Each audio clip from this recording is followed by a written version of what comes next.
2학년 어머님들 손 들어보세요. 2학년. 2학년도 많으시네. 알겠습니다. 2학년 어머님들은 먼저 2학년 어머님들을 위해서 그냥 간단하게만 몇 가지 정리해드리고 그냥 3학년 얘기를 그대로 들으시면 돼요. 사실은 그 2017학년도 입시는 그냥 2016학년도 입시의 연장선상이에요. 그러니까 많은 분들이 좀 착각하고 있는 것 중에 하나가 내년도 입시가 뭔가 굉장히 많이 바뀌는 것처럼 생각을 하시는데 바뀔 건 없습니다. 사실은 첫 번째 바뀐다라고 하는 게 이제 한국사 필수된다라고 하는 건데 한국사 필수되는 게 별로 의미가 없죠. 왜냐면 지금 한국사 필수된다 그래서 1학년 때 막 한국사 수업 들어가시는 분이 없잖아요. 그렇지 않아요? 다 직감적으로 뭘 알고 있다? 한국사가 그렇게 어렵지 않게 나올 거고 그렇게 크게 우리 아이의 입시에 영향을 끼치지 않을 것이다 라고 하는 걸 이미 감지하고 있기 때문에 사실 한국사 필수가 엄청난 입시의 변수를 몰고 올 가능성은 없어요. 근데 알고 계셔야 될 건 있어요. 특히 이 자리에 자연계 학부모님들 계시죠. 2학년 자연계. 2학년 자연계 학부모님들은 신경 좀 쓰셔야 돼요. 왜 그러냐면 이유가 있습니다. 자, 대체로 본다면 다 아시는 얘기겠지만 3등급이거나 4등급 정도 되면 다 만점 처리를 하죠. 심지어는 자연계들은 어떤 상황까지도 전개될 거냐면 이럴 거예요. 한국사를 정리를 못했어요. 왜 못할까요? 왜 못할까요? 시간이 없기 때문이죠. 아주 간단해요. 일단 3학년에 올라가는데 수학해야죠. 특히 과학해야죠. 그렇지 않아요? 또 국어도 제대로 정리 안 돼 있죠. 강남 애들은 대체로 보면 3학년 딱 올라갔을 때 자연계들은 제대로 정리되어 있는 과목이 영어밖에 없어요. 근데 영어도 긴장감을 늦출 수가 없어요. 이유가 있죠. EBS를 아직 정리 안 했기 때문에. 그렇지 않아요? 그래서 영어를 잘해도 영어의 긴장감을 늦출 수가 없어요. 왜? EBS 연계율이 제일 높은 과목이 뭐예요? 영어거든요. 다 아는 얘기잖아요. 그렇죠? 근데 여기에 한국사까지 해야 된단 말이에요. 진짜 돌아버리는 거죠. 자, 어머님들 막상 한국사라고 하는 게 3등급, 4등급을 만점 처리해 준다고 하더라도 막상 자연계들이 한국사를 정리하는데 얼마나 걸릴 것 같으세요? 대충만 한다고 하더라도. 제가 장담컨대 최소한 2개월은 걸려요. 대충 한다고 하더라도. 자, 딜레마죠. 어떤 딜레마에 쌓일까요? 이것도 정리해야 되는데 한국사를 한 번쯤은 해야 돼. 자, 그러면 최악의 경우는 애들은 어떤 생각할까요? 3등급, 4등급 못 맞아서 내가 5등급, 6등급 나와도 감점 처리당해서 그냥 간다. 이렇게 나올 수 있죠. 그렇게 될 가능성이 있지 않아요? 저는 이게 굉장히 높을 거라고 봐요. 근데 상위권 애들은 달라요. 중하위권 애들은 진짜 그렇게 가도 돼요. 예를 들어서 한 5등급 맞아서 4등급 만점인데 0.4점 정도 간점 처리된다. 0.4점 딴 과목 가지고는 덥지?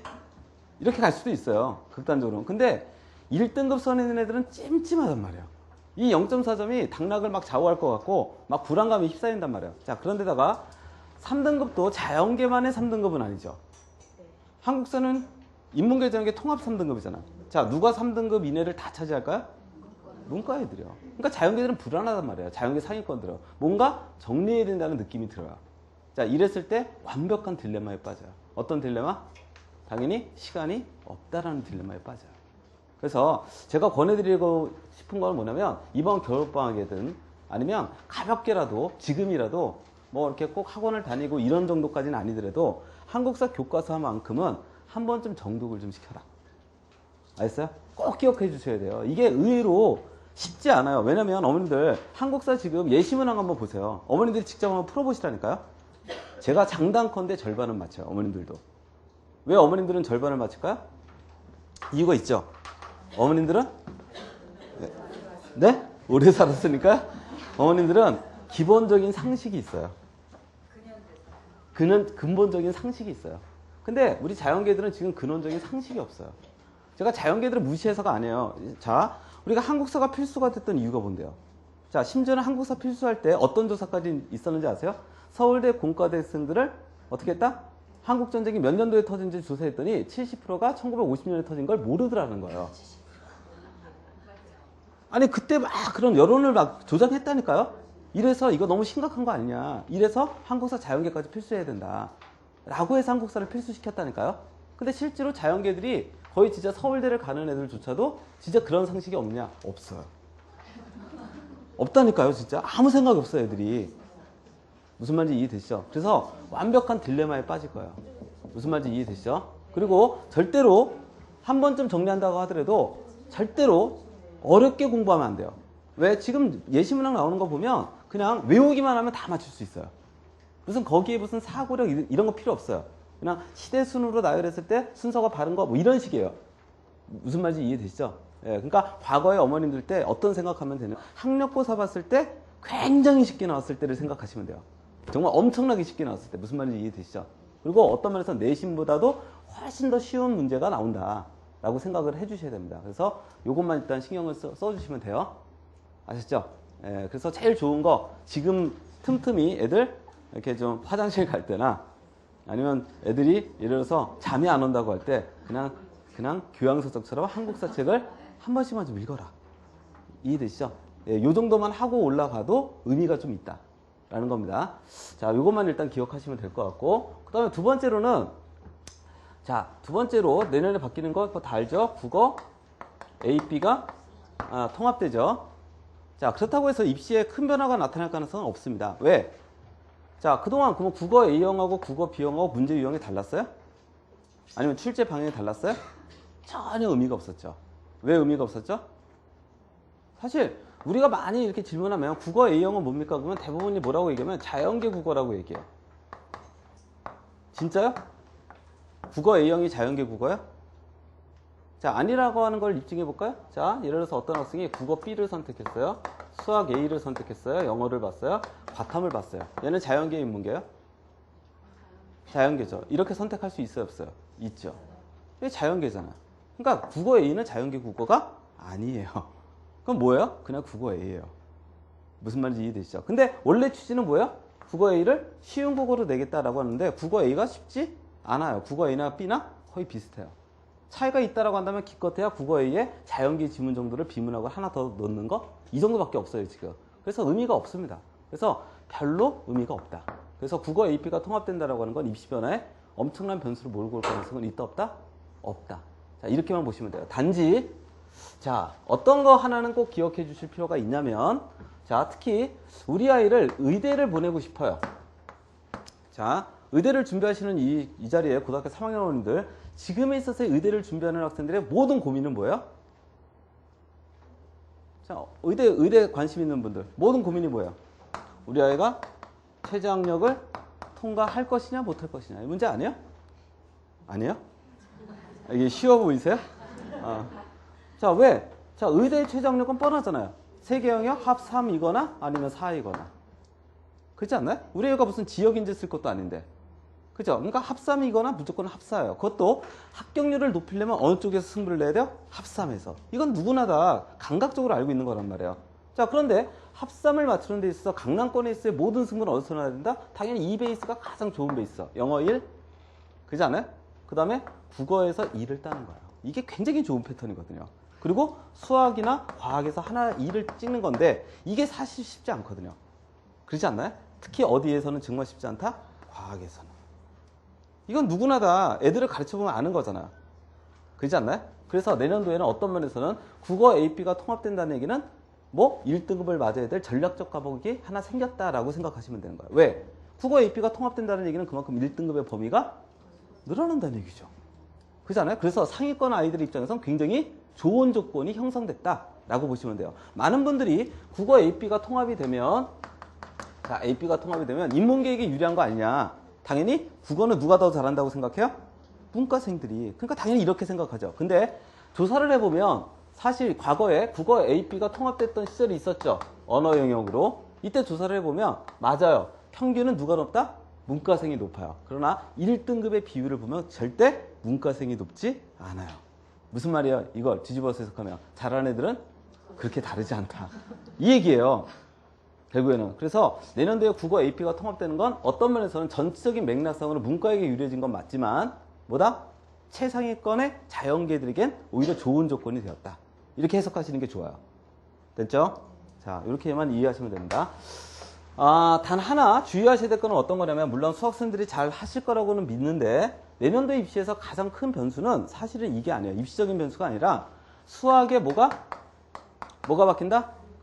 예, 교과 과정이 바뀐다라는 거예요.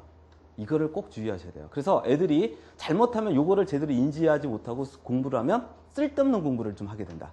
아셨어요? 물론 선생님들이 많이 얘기하실 거예요. 그래서 애들에게도 왜 제가 이 얘기를 하냐면 특히 공부를 제대로 안 했던 이제부터 수능 공부를 할 거야 라고 하는 애들이 지금부터 이제 수능 공부를 시작하면 다 출발은 뻔해요. 자, 어떻게 해요? 기출문제집을 사서 풀어요. 단지 고등학교 3학년이 되면 뭐로 바뀔 뿐이죠? EBS로 바뀔 뿐이죠.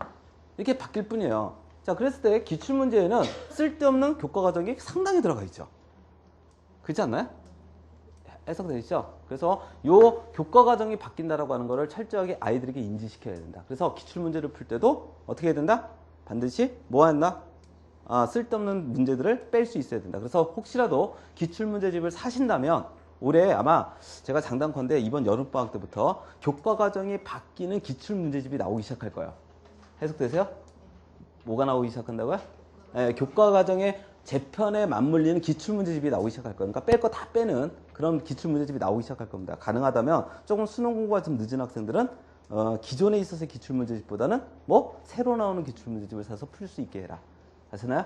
예, 저희 회사에서도 나올 거예요.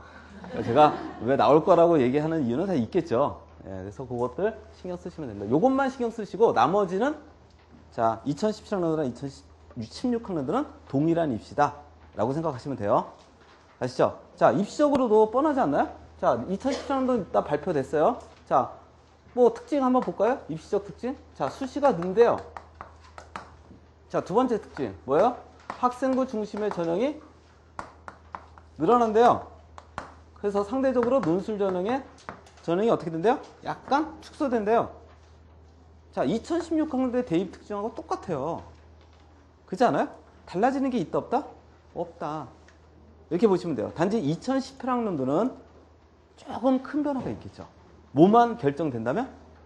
영어가 절대평가가 결정된다면. 이거는 좀 굉장한 입시의 어떤 변화를 몰고 올 가능성이 굉장히 높습니다. 근데 그때까지 가시면 안 되겠죠. 그렇죠? 그리고 그때까지 가시게 되면 그때 또 고민하시면 돼요. 자, 됐죠? 자, 그러면 올해 입시를 얘기를 합니다. 그래서 2학년 어머님들도 올해 입시를 잘 들어라. 이 경향대로 그대로 갈 것이다. 자, 6월 모평. 왜 굉장히 올해 6월 모평이 의미가 있는지에 대해서 좀 이야기를 할게요. 자, 이번 6월 모평 결론 어땠어요? 쉬어도 너무 쉬웠죠? 쉬어도 너무 쉽지 않았어요? 자, 한번 결과를 한번 보도록 할게요. 자, 쉽다라고 하는 걸 어디서 할 수 있어요? 그쵸? 그래도 똑똑하시네. 뭐 대부분 다 쉽다라고 하는 걸 어떻게 할 수 있어요? 그러면 대부분 다 1등급의 점수를 보면 알 수 있어요. 이렇게 얘기를 해요. 사실은. 자, 근데 쉽다라고 하는 걸 뭘 통해서 아는 거냐면 1학년 어머님들 들어오시네. 자, 무조건 자 지금부터 제가 써드리고 있는 것들을 체크하시고 외우세요. 아셨죠? 이런 거 알고 계시면 되게 좋아요.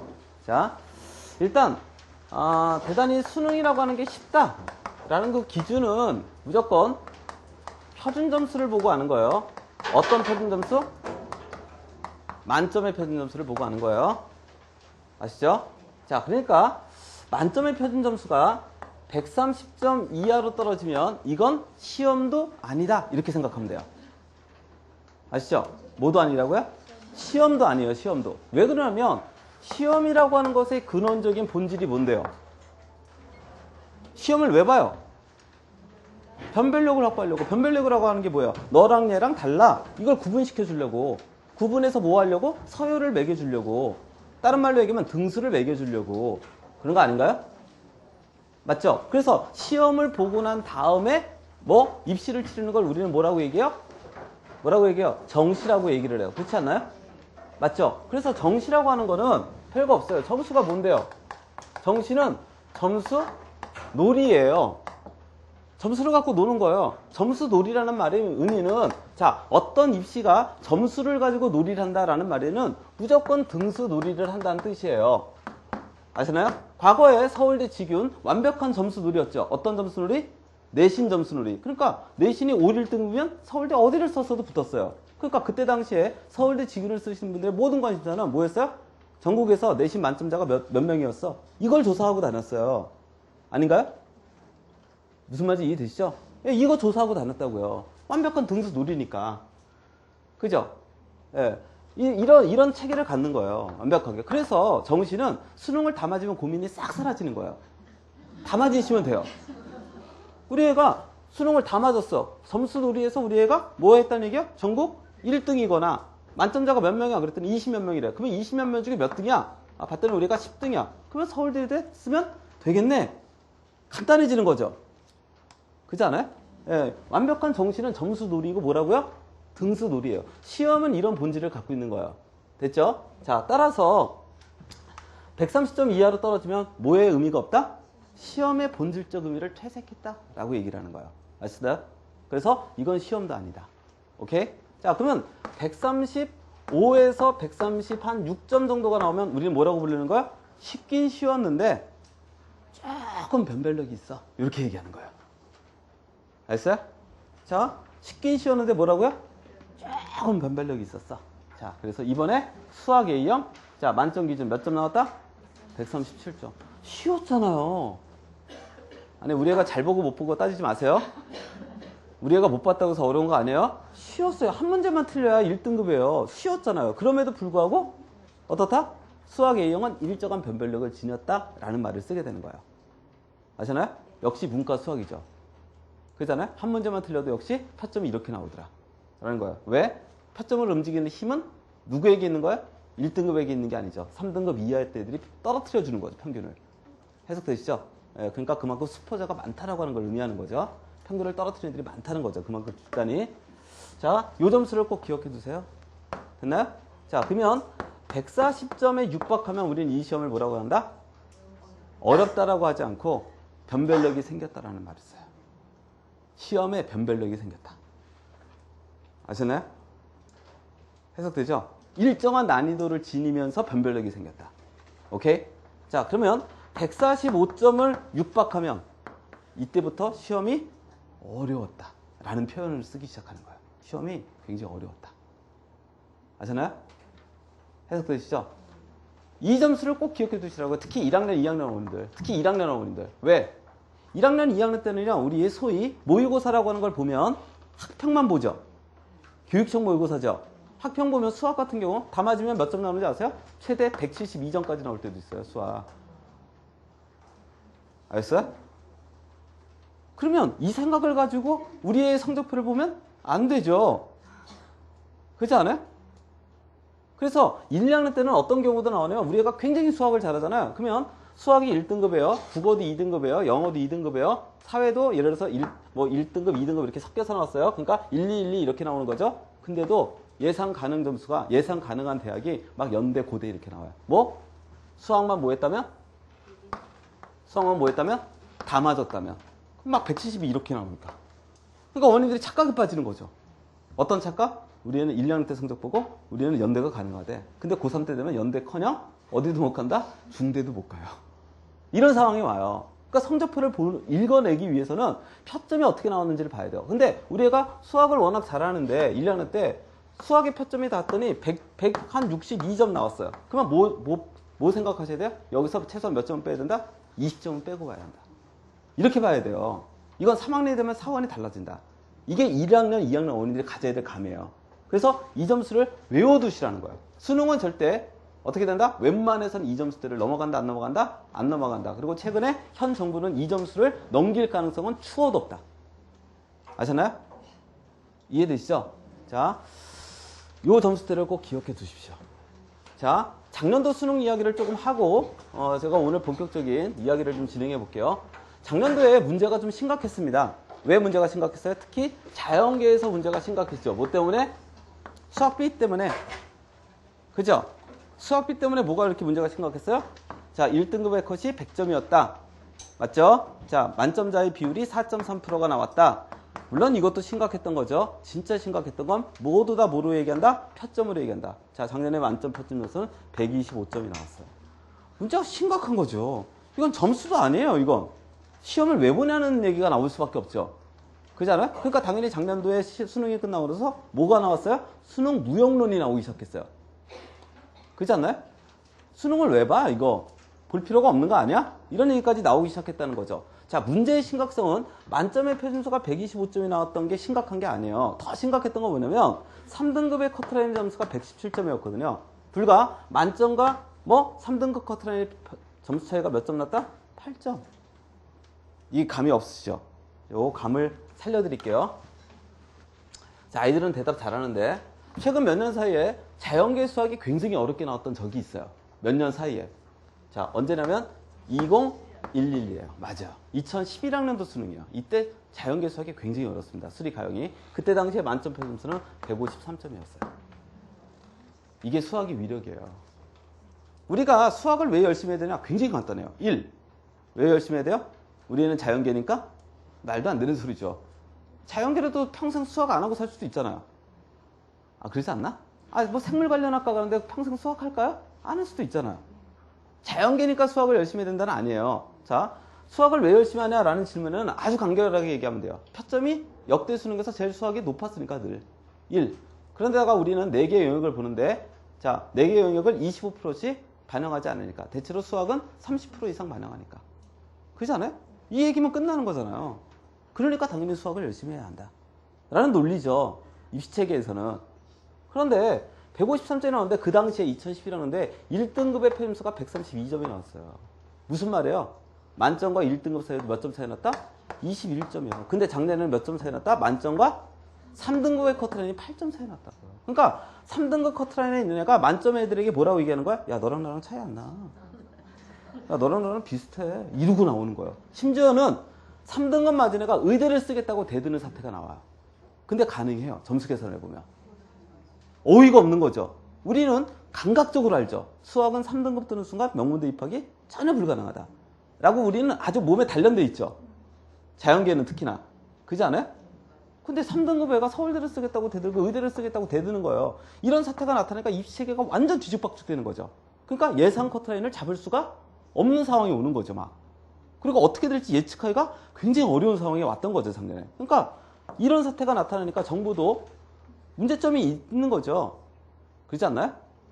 맞죠? 자, 그러면 먼저 우리 1학년, 2학년 어머님들도 계시니까 조금 간단하게, 빠르게 현 정부 입시정책에 대해서 간단하게 알려드릴게요. 현 정부 입시정책은 크게 딱 2가지예요. 제가 보기엔. 알겠어요? 자, 첫 번째는 뭐냐면 학생들의 학습 부담감을 줄여준다는 정책이에요. 알겠어요? 이거 왜 줄여줘요? 이거 줄여줘야 학생들의 끼와 열정과 활동을 더욱더 활성화할 수 있다. 이렇게 보는 거예요. 우리 많이 듣던 얘기예요. 신문 같은 데서. 그죠? 자, 그러면 어떻게 하면 학생들의 학습 부담감을 줄여줄 거냐? 이게 문제예요. 자, 첫 번째 정책. 뭐요? 수능을 어떻게 내는다? 그렇죠. 쉽게 출제해라. 이렇게 되는 거죠. 그런 거 아닐까요? 자, 이제는 대학별고사도 어떻게 내라? 쉽게 내라. 이런 거죠. 대학별고사. 뭐 주로 논술이죠. 이것도 쉽게 내라. 이렇게 가는 거죠. 그리고 아이들이 특히 수시에서 학습에 대한 굉장한 부담감을 느끼는 게 뭐다? 수학이다? 수시에서요. 내신이에요? 최저학력이죠. 알았어요? 수시 쓰는 애들의 맨 마지막에 고통은 최저학력이에요. 재수하는 애들의 거의 70%가 수시 왜 떨어졌니라고 물어보면 70%가 최저학력 못 맞춰서요. 알았어요? 최저학력 때문에. 그러니까 정부는 뭐라고 한다? 최저학력을 완화하거나, 그렇죠? 아예 뭐 해라? 없애라. 이러고 나오는 거예요. 그러니까 내년도 입시정책 최저학력이 어떻게 됐다? 완화된다. 아니에요? 아닌가요? 아, 자, 2학년분들 잘 몰라요? 얼마 전에 발표됐잖아요. 2017. 이 정책이에요. 근데 이 정책이 박근혜 정부에 의해서만 이루어진 게 아니에요. 착각하지 마세요. 이건 노무현 정부 때부터 이루어진 거예요. 그래서 노무현 정부는 수능을 쉽게 내기보다는 오히려 수능에 대한 부담감을 줄여주는 건 오히려 어떻게 하는 거다? 점수 체계를 없애는 거다 라고 본 거예요. 그래서 뭘 시행한 거죠? 등급제 수능을 시행한 거예요.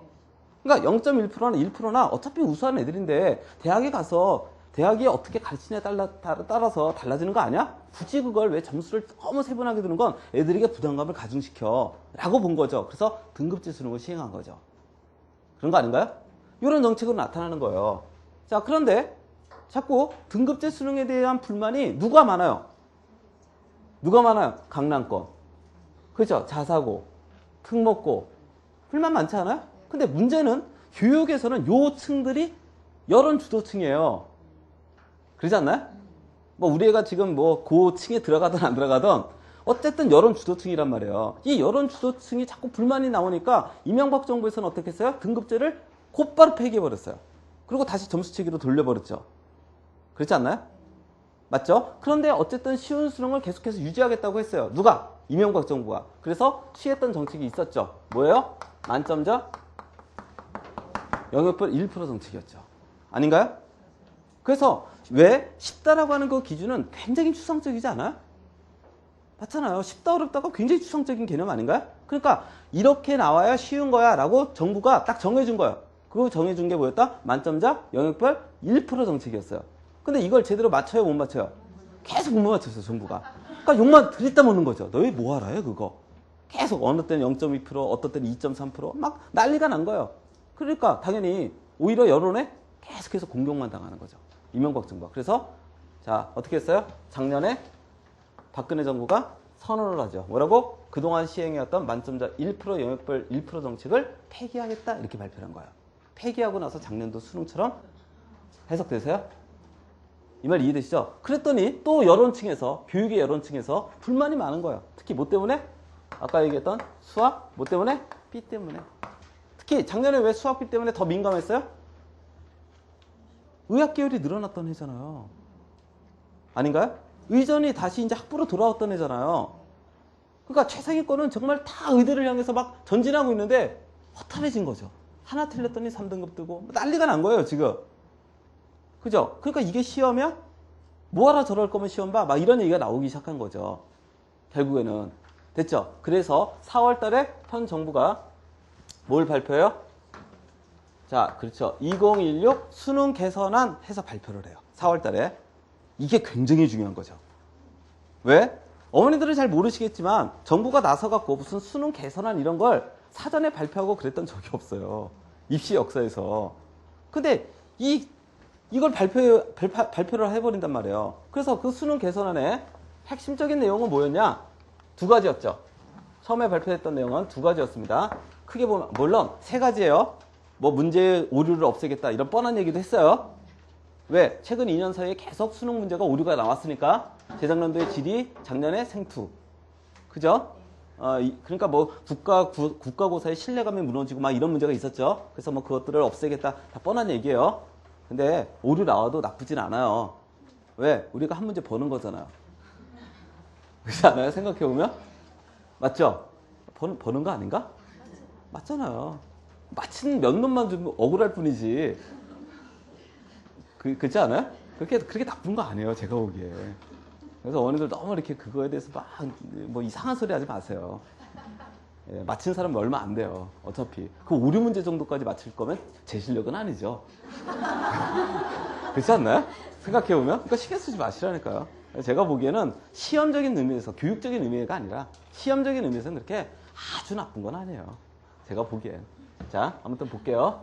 자, 크게 두 가지를 발표해요. 첫 번째가 뭐였냐면, 일정한 변별력을 위해 고난도 문제를 어떻게 하겠다? 출제하겠다라는 말이 나왔어요. 2016 수능 개선안에. 알았어요? 이 말이 나왔다니까요. 보도자료에. 그래서 자 보여드릴게요. 그래서 그 보도자료가 나오고 나서 신문이 이런 기사로 도배가 됐어요. 난리가 난 거죠. 자, 올해 수능 영어 수학 어려워진다. 작년보다 어려워진다. 고난도 문제로 상위권 변별도 높아진다. 이렇게 나온 거예요. 신문 기사에. 정부가 화들짝 놀란 거죠. 이 기사가 막 도배가 되기 시작하니까. 자, 그런데 또 하나의 발표 내용은 뭐였냐면, 자, 또 하나가 뭐였냐면, EBS 연기율을 줄일 것처럼 떠들었어요. 특히 어느 과목에서? 영어에서. 왜 그랬을까요? 왜 그랬을까요? 그동안 조사를 해봤더니 EBS 연기율이 제일 높았던 과목이 사실은 영어죠. 다 아시는 얘기죠. 근데 자꾸 어떤 수업이 자꾸 횡행하더라? 조사를 해봤더니 한글판을 외워서 그죠? 수업하는 행태가 굉장히 많이 활성화되고 있더라. 대치동 학원가를 봤더니 이런 얘기예요. 심지어 인강에서도 그런 수업 하시는 분들이 꽤 계셨습니다. 물론 저희 회사예요. 그래서 막 인터뷰도 막 따고 막 그랬어요. 근데 실제로 효과가 있을까요? 없을까요? 있죠. 엄청난 효과가 있어요. 특히 3등급 때들은요. 여기서 특히 빈칸 추론에서만 쉽게 나와주면 완전 초대박이에요. 사실은. 알았어요? 예. 그러니까 당연히 뭐라고 얘기했냐? EBS 연계율을 떨어뜨릴 것처럼 얘기했어요. 그게 뭐였냐면, 자, 요거 잘 알고 계셔야 됩니다. 그게 뭐였냐면, 한글판을 딱 암기했을 때 문제를 굉장히 쉽게 풀 수 있는 문제 유형이 있어요. 사실은 그걸 우리는 크게 뭐라고 얘기하냐면, 첫 번째 대입학이라고 불려지는 문제 유형이에요. 자, 이건 문제 유형상으로 어떤 거냐면 주제를 찾는 문제 유형이에요. 주로 주제를 찾아라, 요지를 찾아라, 윗글의 내용과 일치하는 걸 찾아라, 뭐 이런 식의 문제 유형이에요. 아시나요? 자, 어머님들 상식적으로만 생각해 보세요. 그래, 내가 줄거리를 다 알고 있는데 주제 찾는 문제 너무 쉬운 문제 아니에요? 굳이 해석할 필요도 있어요, 없어요? 없죠. 그냥 답 찾으면 되죠. 그렇지 않나요? 그러니까 가장 효율성이 높은 문제 유형이었어요. 한글판을 외웠을 때. 또 하나는 뭐냐면 세부정보 파악이라고 불려지는 문제 유형이에요. 이게 뭐냐? 문제 유형상으로 보면 윗글의 내용과 일치하지 않는 것, 이런 문제를 찾는 거예요. 자, 내가 글의 지문을 다 알고 있어요. 윗글의 내용과 일치하지 않는 걸 찾으래요. 그걸 굳이 뭐하러 해석해요? 그래, 답 찾으면 되지. 그렇지 않아요? 이 말 이해되시죠, 지금? 그러니까 이 문제 유형이 완벽하게 뭐예요? 예, 한글판을 외웠을 때 정말 효율성이 높았던 문제 유형이에요. 그러면 요 문제 유형이 몇 프로가 출제가 되냐? 20%예요. 그래서 요거를 이제는 요 대입파악과 세부정보 파악을 뭐 한다? EBS 지문을 그대로 쓰지 않고 뭘 내겠다? 이렇게 발표한 거죠. 유사 지문을 내겠다, 이렇게 발표한 거예요. 아시나요? 근데 어차피 유사 지문이라고 하는 게 EBS 지문이 아니잖아요. 그렇지 않아요? 맞잖아요. 그리고 유사 지문이라고 하는 게 어떻게 비슷한 유사 지문을 찾기가 쉽지 않지 않을까요? 그것도 시험의 난이도도 비슷하면서, 지문의 난이도도 비슷하면 이게 굉장히 어렵지 않을까요? 그죠? 근데 어쨌든 발표는 이렇게 했어요. 그죠? 이해되시죠? 그러니까 당연히 많은 사람들은 당연히 EBS 연계율이 영어가 떨어지니까 영어는 당연히 어려워지는 거 아니야? 이렇게 막 전문가들은 분석을 한 거예요. 선생님들조차도. 그러니까 신문기사 이렇게 도배를 한 거죠. 그래서 이틀 뒤에 다시 정부가 뭐예요? 다시 보도자를 발표해요. 뭐라고? 뭐라고요? 네, 쉽게 내겠다고. 쉽게 내겠다고. 그리고 요 문항이, 자, 첫 번째 보도자료에 나왔던 요 문항을 싹 삭제해버려요. 정부가. 어머니들 보도자료 안 보시죠? 봐요? 보긴 봐요? 요 문항을 싹 삭제해버려요. 그러니까 당연히 기자들은 뭐가 궁금할까요? 야, 쉽게 낸다는 게 뭐야? 그러면 작년처럼 낸다는 뜻이야? 계속 질문을 던졌어요. 네, 정부는 어떠한 답변도 하지 않고 뭐 했어요? 쉽게 내겠다만 말만 반복하고 딱 퇴장했어요. 뭐야 이거? 그러니까 사실은 이번 6월 모평이 진짜 관심사가 높았던 거죠. 쟤네가 말하는 쉽게 낸다는 도대체 기준이 어딜까? 이게 굉장히 궁금했던 거죠. 이게 본때를 보여줬던 게 6월 모평이에요. 근데 쉬워도 너무 쉬웠죠, 지금. 문제가 심각한 거예요. 그러니까 3학년 어머니들은 잘 본 학부모님도 불안해요. 그렇지 않아요? 왜? 인문계는 지금 한 문제를 틀려야 5를 등급이에요. 아니에요? 맞잖아요. 나 이번에 국영수에서 한 문제 틀렸어. 그래봤자 성대 갈까 말까? 막 이런 거예요. 근데 우리 애가 막 상상하는 거야. 여기서 실수를 한 문제만 더 틀리면 어떻게 되지? 성대도 못 가요. 막 이런 상황을 막 상상하는 거예요. 그런데다가 국영수가 이렇게 쉬워지면 탐구에서 영역이 커진단 말이에요. 그렇지 않아요? 맞죠? 근데 제 학생들은 필연적인 불안감이 있어요. 뭐? 재수생보다 탐구가 지금 정리가 늦었다는 거죠. 이건 누구나 다 아는 얘기예요. 그러니까 이게 재수생 싸움에서 이게 이길 수 있는 싸움이야? 막 이런 생각도 들어요. 심지어는 재수생들은 탐구 때문에 뭐까지도 대비해놔요? 제2국어까지 대비해놔요. 아닌가요? 근데 제 학생들은 제2국어까지 할 틈이 없어요. 완전 초긴장이죠, 지금. 이렇게 하면 안 된다는 거죠. 근데 못 본 학부모는 말할 것도 없이 불안해요. 일단 못 봤으니까. 그렇지 않아요? 이건 말할 것도 없는 거죠. 아니, 이렇게 쉬운데 애가 못 보기까지 했어. 와, 이거 뭐지? 정신을 못 차리는 거예요, 지금. 잘 본 학부모도 불안. 못 본 학부모는 더 불안. 이런 상태가 지금 6월 모평 끝나고 나서 지금 흐름이에요, 흐름. 사실은. 그러니까 애들은 뭐라고 얘기해요? 이렇게 쉽게 나올 거면 학원 안 다니고 혼자 할래? 이러는데 어머니들은 불안한 거죠. 아니에요? 그러니까 여기까지 오시는 거죠. 저는 상황은 이 상황이라고 생각을 해요. 사실은. 지금 이 상태가 됐다라고 생각하시면 됩니다. 됐죠? 자, 그러면 올해는 어떻게 나올 것인가를 예측하고 일관성 있게 밀고 나가는 게 굉장히 중요해요. 왜냐면 어차피 입시라고 하는 것들을 많이 치러본 사람들은 경험이라고 하는 게 있잖아요. 그죠? 어머님들은 입시를 처음 치러보니까 이거 뭐지? 막 그리고 헷갈릴 수 있지만 근데 그래서 이미 큰애를 한번 대학을 보냈던 학부모들은 좀 여유가 있어요. 왜냐면 자기 경험이 있거든요. 사실은. 그래서 이번 6월 모평이 이렇게 쉬웠으면 9월 모평은 일단 어려우실 가능성이 있어요. 그리고 항상 그래 왔어요. 6월 모평이 좀 쉬우면 9월 모평은 조금 어렵게 내고 뭐 6월 모평이 좀 어려우면 9월 모평이 좀 쉽게 내고 이런 경향이 있어요. 왜 이럴까요? 알고는 계세요? 왜 이러는지는 알고 계세요? 난이도를 왜 정하려고 하죠? 그렇죠. 아니죠. 아까 제가 얘기했던 난이도를 정한다는 건 뭐를 맞추는 거? 그렇죠. 표준 점수를 맞추는 거예요. 어차피 어머님들이 아이가 정상적으로 원하는 대학을 간다는 얘기는 표준 점수의 대학을 간다는 얘기예요. 아니에요? 맞죠? 100분위 반영 대학을 간다는 얘기는 좋은 대학 못 간다는 뜻이에요. 인문계에서 100분위 반영 대학을 간다. 100분위 반영 대학을 갔다. 무슨 뜻? 상위권 대학 갔다 못 갔다? 못 갔다는 뜻. 그래서 물어만 봐. 자연계요? 그랬더니 100분위 반영 대학 갔어요? 표준 대학 갔어요? 했더니 100분위 반영 대학 갔대. 지방이에요? 아니에요? 라고만 물어보면 돼요. 지방이요? 라고 이건 좀 뭔가 있을 수 있어요. 지방대 의대를 갔을 수도 있어요. 근데 지방이 아니래. 그러면 더 이상 안 물어봐도 돼요. 네, 알겠습니다. 굉장히 안 물어봐도 다 테스트할 수 있는 방법이 있어요. 대답만 정확하게 해주면. 알았어요? 입시를 아는 사람들은 그 정도의 감이 있는 거죠. 자, 됐죠? 그래서 표준 점수 때문에 굉장히 중요한 거예요. 그래서 일단 제가 늘 얘기하는 것처럼 모평이라고 하는 건 아이들에게 올해 정부가 어떤 방식으로 시험 문제를 내고 시험 문제 유형은 어떤 걸 거고 난이도는 이 정도로 낼 거야를 보여주는 시험이기도 하지만 거꾸로 평가원이 올해 아이들을 뭐하는 시험? 평가하는 시험이기도 한 거예요. 그래서 시험의 난이도를 조절하는 거죠. 그래서 6월 모평이 쉽게 내보고 9월 모평 조금 어렵게 내보고 그랬더니 표점이 이렇게 가네? 그러면 출제자에게 뭐라고 얘기하는 거야? 6월 모평보다 한 문제 더 어렵게 내. 이렇게 지시하는 거야. 물론 이걸 못 맞춰서 문제가 되는 거죠. 이해되시죠 지금? 왜? 사람이 하는 짓이니까 못 맞출 수도 있죠. 이렇게 지시를 내리는 거예요. 아시나요? 아니면 9월 모평보다 한 문제 좀 쉽게 내. 이렇게 지시를 내리는 거예요. 해석됐어요? 네, 그래서 수능이라고 하는 난이도가 결정되는 겁니다.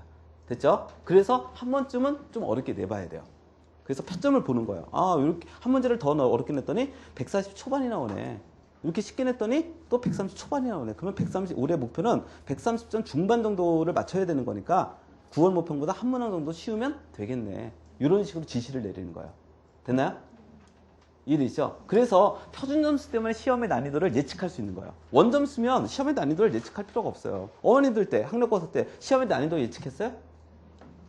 그죠? 어려울 때는 어렵고, 쉬울 때는 쉽고, 막 뒤죽박죽이잖아요. 그렇지 않아요? 완전 복골복이잖아요. 그쵸? 그런 거 난이도 예측 안 했단 말이에요. 원점수는 그런 난이도를 예측할 필요가 없는 거예요. 단지, 어때요? 내가 어떤 과목을 참 못했을 땐 시험이 어렵게 나오길 기도할 뿐이죠. 그죠? 왜? 그래야 잘한 애와 내 점수의 차이가 더 줄어드니까. 그러면 내가 다른 과목 가지고 덮을 가능성이 높아지니까. 그런 거 아니에요? 이거 저만 기도했나? 그러지 않나요? 그래서 수학 못하는 사람들은 수학이 오히려 어렵게 나와라. 막 기도하잖아요. 오히려 어려워야 쟤랑 나랑 차이가 준다. 이 생각을 하는 거죠. 자, 이런 원리하고 비슷합니다. 자, 그래서 이번에 그걸 테스트하려고 시험 문제를 냈는데 아무튼 무지하게 쉬웠어요. 무지하게. 너무 쉬웠어요. 너무. 그러면 지금부터 제가 예상하는 올해의 시험 난이도를 말하려고 해요.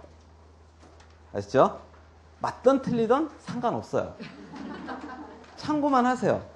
근데 제 얘기를 듣는다고 해서 그렇게 손해될 것도 없을 거예요. 그렇지 않을까요? 무슨 말인지 이해되시죠? 자, 근데 제 생각은 이 자리에 지금 이미 과학부 선생님들이 막 얘기를 하셨을 거예요. 올해는 어떻게 나올 거고 그 선생님들의 생각과 다를 수도 있어요. 아시나요? 자, 일단 결론을 보면 국어는 쉬워도 너무 쉬웠죠? 그렇지 않나요? 그럼 분명히 이거보단 어때야 된다? 어려워야 한다. 아무리 안 돼도 최소한 만점 기준의 표준수가 몇 점은 나와야 된다? 132점은 나와야 한다. 라는 거죠. 그렇지 않을까요? 이해되시죠? 그러면 이 말의 의미는 무슨 뜻이에요? 한 문항 정도는 이번 6월 모평보다 어려워야 한다는 거예요. 최소한. 이게 최소라는 거죠. 맞죠? 한 문항 정도는 상당히 조금 고난도의 문제를 조금 내줘야 된다. 최소한 정답률이 40% 초반이나 30%대 떨어질 수 있게 만들어내야 한다. 한 문항 정도는. 무조건 이건 기본 베이스일 것이다. 라고 예측할 수 있지 않아요? 그죠? 그럼 얘기해 보세요. 한 문항 정도가 어디에서 나올까요? 빨리 예상해 봐야 될 거야. 그래야 뭐, 나 지금 140일 남은 학습 방향을 정할 거 아니에요. 아, 비문학이요? 그렇게 쉽게 예상하세요? 역대 수능에선 두 가지 중에 하나였다. 하나, 작년도부터 시작해서는 뭐? 문법. 그죠? 그 다음에 또 하나, 비문학일 가능성이 굉장히 높다. 이유는 굉장히 간단하다. 왜? EBS 연계가 되는 시작부터 문학은 어려웠던 적이 별로 없었다는 거예요. 경험치상의 얘기일 뿐이에요. 문학이 무조건 안 어렵다는 얘기는 아닙니다. 그럴 수도 있어요. 그러나 경향상으로 본다면 분명히 그랬던 건 맞다. 그렇지 않아요? 이건 분명한 사실이잖아요. 그러니까 당연히 만점을 노리거나 무조건 1등급을 노리는 학생은 이 문법 한 문항을 위해서 시간적 대비를 해줘야 한다는 거예요. 어쩔 수 없다는 거죠. 그렇지 않아요? 그리고 비문학에서 출제될 가능성이 있는데 근데 여기서 어머니들이 반드시 신경 써야 될 부분이 있다는 거죠. 뭐예요? 우리 아이들이 사실은 비문학에서는 자기가 싫어하는 파트가 있어요. 특히 자연계는 반드시 있어요. 자연계는 난 예술지문 나면 완전 패닉이야. 막 이런 딱 나오자마자 가슴이 덜컥 이런 게 있어요. 반드시 물어보셔야 돼요. 자연계 애들은. 물론 문과 애들도 있어요. 알았어요? 뭐 문과 애들은 특히 주로 보면 과학지문일 것 같죠? 과학지문도 많은데 기술지문도 가슴이 덜컥덜컥 내려앉아요. 알았어요? 이런 게 있다니까요.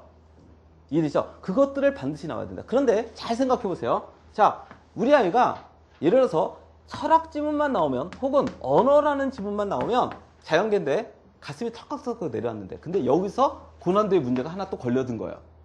이러면 어떤 상황이 전개될까요? 요 한 문제만 틀리지 않아요. 알았어요? 몇 문제 틀린다? 2개, 3개 틀려요. 이러면 곧바로 재수예요. 이건 회복 불가능해요. 왜 그러냐면 쉬운 수능이라는 말의 의미가 뭐예요? 한 과목이라도 망치면 게임 끝. 이런 뜻 아니에요?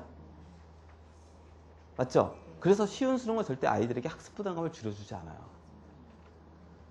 오히려 이걸 누가 몰라요? 정부만 몰라요. 제가 보기엔. 사실은 그런 거라니까요. 결과적으로 쉬운 수능이라고 하는 말의 의미는 그런 거잖아요. 어떤 한 과목도 못 보면 게임 끝. 이란 뜻이잖아요. 그죠? 근데 그것도 못 봤다는 것도 그렇게 크게 못 본 것도 아니에요. 그냥 한두 문제 실수했을 뿐이에요. 이러는 순간 완전히 무너져 버린다. 그래서 의외로 쉬운 수능 때는 재수생들의 가장 많은 비율이 누구냐? 최상위권의 가장 많은 비율이 누구냐? 뭐요? 한 과목 망치네요. 저희 하이퍼학원에 와 있는 애들도 대체로 보면 재수하게 됐던 근원적인 거의 절반이 한 과목 망친 애들이에요. 근데 그 한 과목이 대체로 보면 자기가 잘 봤던 과목들이에요. 꼭 기억하셔야 돼요. 그래서 제가 뒤에 강조하는 게 있어요. 제가 잘 봤던 과목을 꼭 망쳐요. 근데 거기서 망쳤다라고 하는 게 기껏해야 한 문제 아니면 2문제 실수를 하니까요. 그렇게 못 본 것도 아니에요. 전체로 따지면 한 3문제 틀렸을 뿐이에요. 어이가 없는 거죠. 생각을 해보면. 자, 그래서 이걸 꼭 기억해 주셔야 돼요. 그래서 자, 제가 여기서 뭘 강조하려고 하는 거예요? 강조하려고 하는 바가 있죠. 뭐예요? 아이들에게 자기가 싫어하는 지문 중심으로 공부시켜야 돼요. 남은 140일 동안은. 근데 사람은요, 특히 애들은 자기가 싫어하는 걸 꼭 뒤로 미뤄요. 맨 마지막에 논다니까요, 자기가 싫은 걸. 알겠어요? 절대로 그렇게 하면 안 돼요, 지금은. 1학년 때는 그럴 수도 있어요. 왜? 시간이 많으니까. 그렇지 않아요? 2학년 때도 그럴 수 있어요. 싫은 거를 좀 뒤로 미루고 자기가 좋아하는 걸 많이 하고 그래서 일단 공부라도 열심히 하고 그래서 공부하는 습관을 기르는 것도 의미가 있을 수 있어요. 근데 이제 우리 고3들은 140일 남았잖아요. 그렇지 않아요? 지금 140일 남았던 말의 의미는 뭐예요? 140일 동안 가장 효율적인 공부가 무엇일까만 고민하는 거예요. 그렇지 않아요?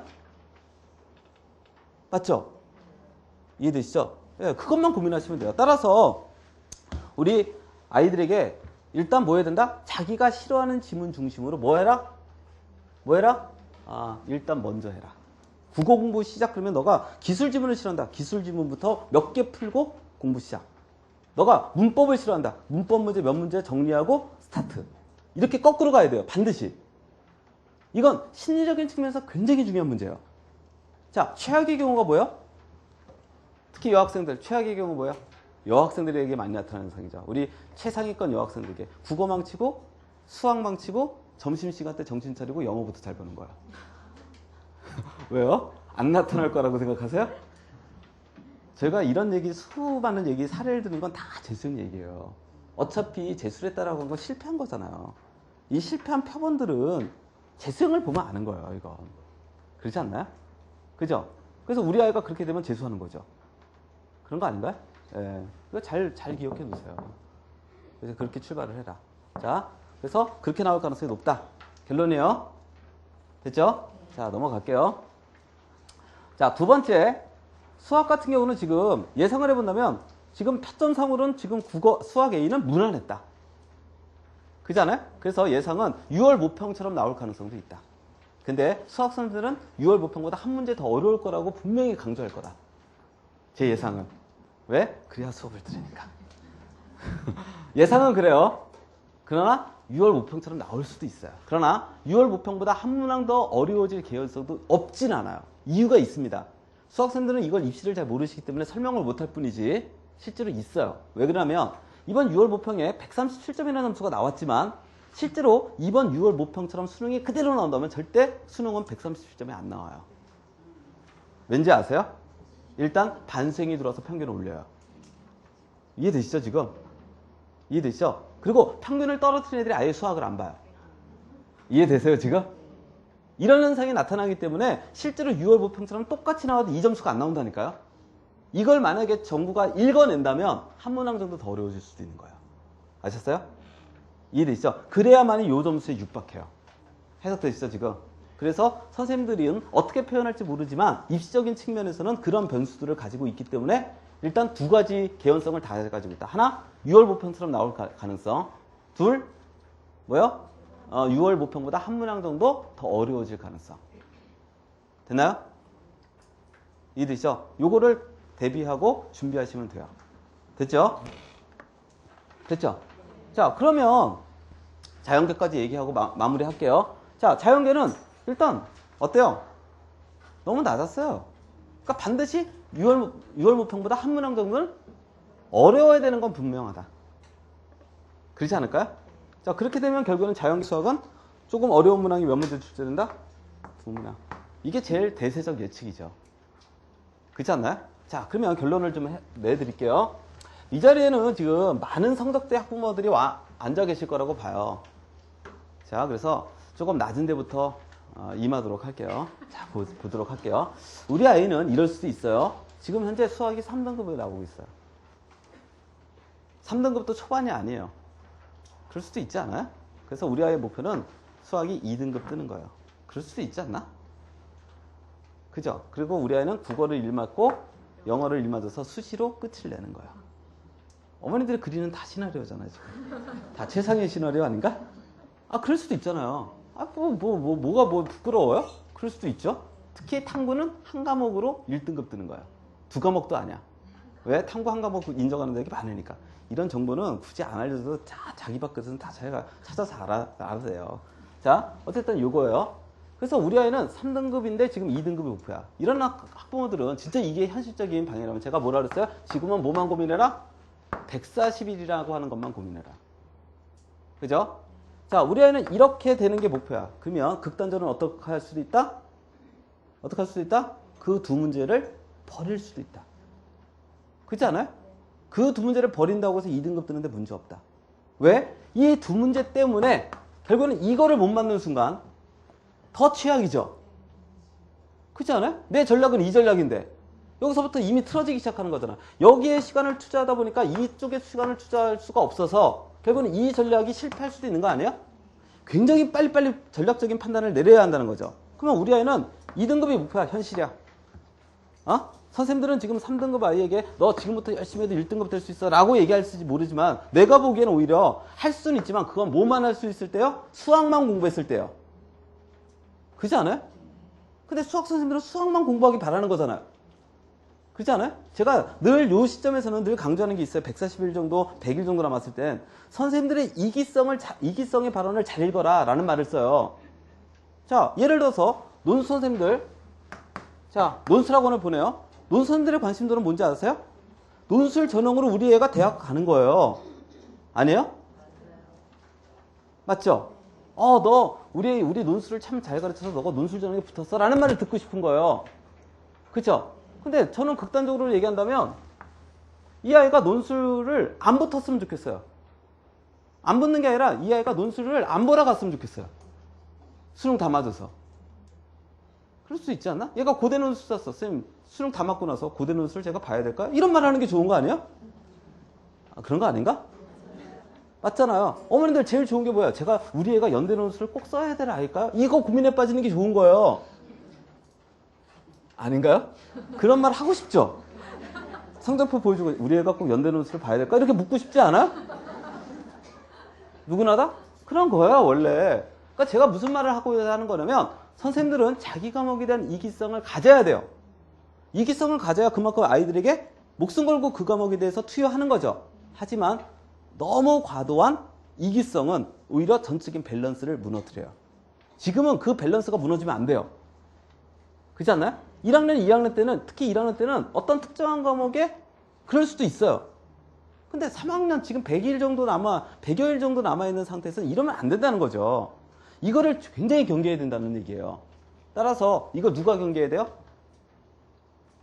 어머님들이 경계해야죠. 애들은 이걸 경계할 힘이 없어요. 왜? 그 수업의 분위기라는 게 있거든요. 그 분위기를 따라갈 수밖에 없는 거거든요. 알았어요? 그 수업을 열심히 듣지 말라는 뜻이 아니에요. 그 밸런스를 조절해줘야 될 누군가는 필요하다 라는 걸 강조하는 거예요. 아셨나요? 자, 아무튼 그래서 극단적으로는 그럴 수도 있죠. 야, 9문제 버려. 쉬운 것만 공부해. 이럴 수도 있는 거 아니에요? 그죠? 쉬운 거 오히려 반복해. 이럴 수도 있는 거 아니에요? 해석되시죠? 이런 학부모들은 그럴 수도 있다는 뜻이에요. 극단적으로. 자, 아무튼 요거 예상하시면 될 것 같고요. 자, 그 다음 영어 얘기를 좀 할게요. 자, 영어 얘기에서 조금 할 얘기가 있습니다. 자, 들어보세요. 이 얘기만 하고 나면 다 끝났어요. 자, 영어 쉬웠어요. 쉬웠죠? 네. 자, 그런데 하나 먼저 질문을 할게요. 자, 이번에 정부가 대입파악과 세부정보파악과 관련된 이 지문을 EBS 지문을 그대로 쓰지 않고 유사 지문을 내겠다라고 발표했는데 그러고 나서 6월 모평 처음으로 나왔습니다. 자, EBS 지문을 그대로 썼을까요? 유사 지문을 냈을까요? 네? 잘 모르죠?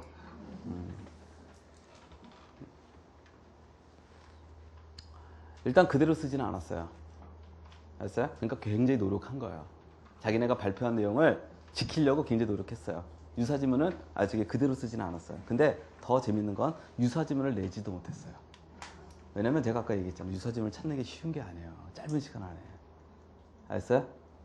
무슨 말인지 이해되시죠? 그럼 어떻게 냈냐? 일부 지문만 딴 지문을 붙였어요. 그대로는 안 내고. 이해되시죠? 그래서 애들 입에서 엄마 조금 지문이 좀 섞였어. 이런 말이 나올 거예요. 조금 감각 있게 EBS 책을 열심히 공부한 애들은 이런 말이 나와야 돼요. 근데 그렇게 그걸 굉장히 중요하게 보지 않아요. 왜? 문제가 워낙 쉬웠기 때문에. 알았어? 근데 그 문제가 어려웠다면 별 얘기가 다 나왔을 거예요. 지문을 섞어갖고 굉장히 어려워서 별 얘기가 다 나왔을 텐데 워낙 쉬웠기 때문에 잘 말이 안 나오는 거야. 이해됐어요? 근데 분명한 사실은 정부가 노력한 티가 난다는 거죠. 그대로 안 내려고 묻어내를 썼다. 그러니까 여기서 뭘 볼 수 있는 거야? 아하, 대입파악과 세부정보파악은 EBS 지문을 그대로 쓰지 않겠다는 의지가 이미 6월 모평에서 드러났다. 확인됐다는 얘기죠. 확인됐어요? 됐죠? 그러면 수능 때는 결국에는 유사 지문을 찾아서 낼 거예요. 이렇게까지 의지를 보였는데 그렇지 않을까요? 자, 그러면 문제는 자, 지금부터 잘 들으셔야 돼요. 문제는 유사 지문을 내면 근데 특히 잘 아시는지는 모르겠는데 이 대입파악과 세부정보파악은 대체로 보면 장문 독해가 많아요. 뭐가 많다고요? 장문 독해가 많다고요. 그래서 영어를 잘하는 애들은 이런 걸 물어보는데 얘가 영어를 잘하는지 못하는지 이렇게 테스트 해볼 수 있는 가장 기초적인 게 야, 너는 장문 독해가 어렵니? 단문 독해가 어렵니? 근데 장문 독해가 어렵대요. 그럼 얘는 영어를 못하는 아이예요. 알았어요? 선생님, 저는 단문 독해가 어려워요. 얘는 영어를 좀 하는 애예요. 이러고 하나만 질문해봐도 알아요. 굳이 점수 안 물어봐도 된다니까요. 왜? 일단 영어를 못하는 애들은 이미 긴 거 자체가 싫은 거예요. 무슨 말인지 이해되시죠? 근데 영어를 잘하는 애들은 해석이 다 됐는데 답을 못 찾는 게 짜증나는 거죠. 그런 거 아닌가? 그럼 우리는 해석이 다 됐는데 답을 못 찾게 만드는 문제 유형을 뭐라고 얘기해요? 추론형 문제라고 얘기하고 그 중에서 개발해낸 최고의 난이도의 문제를 빈칸 추론이라고 말할 뿐이에요. 그런 거 아니에요? 맞죠? 그래서 사실은 1등급 애들이 어려워하는 문제 유형은 영어에서는 딱 두 가지 문제 유형밖에 없어요. 뭐? 문법. 또 하나 뭐? 빈칸 추론. 아니에요? 그나마 조금 더 어렵다라고 하는 애들이 꼽는 게 연결사 정도의 문제예요. 그렇죠? 그래서 올해 영어가 쉬웠다라는 말의 의미는 빈칸 추론 문제가 쉬웠다는 뜻이고 어법이 쉬웠다는 뜻이죠. 그런 거 아닌가요? 맞죠? 2013년도에 영어가 매우 어려웠대요. 그죠? 재작년도에 뭐가 어려웠어요? 빈칸 추론 문제가. 그것도 문항도 늘렸어요. 7문항으로.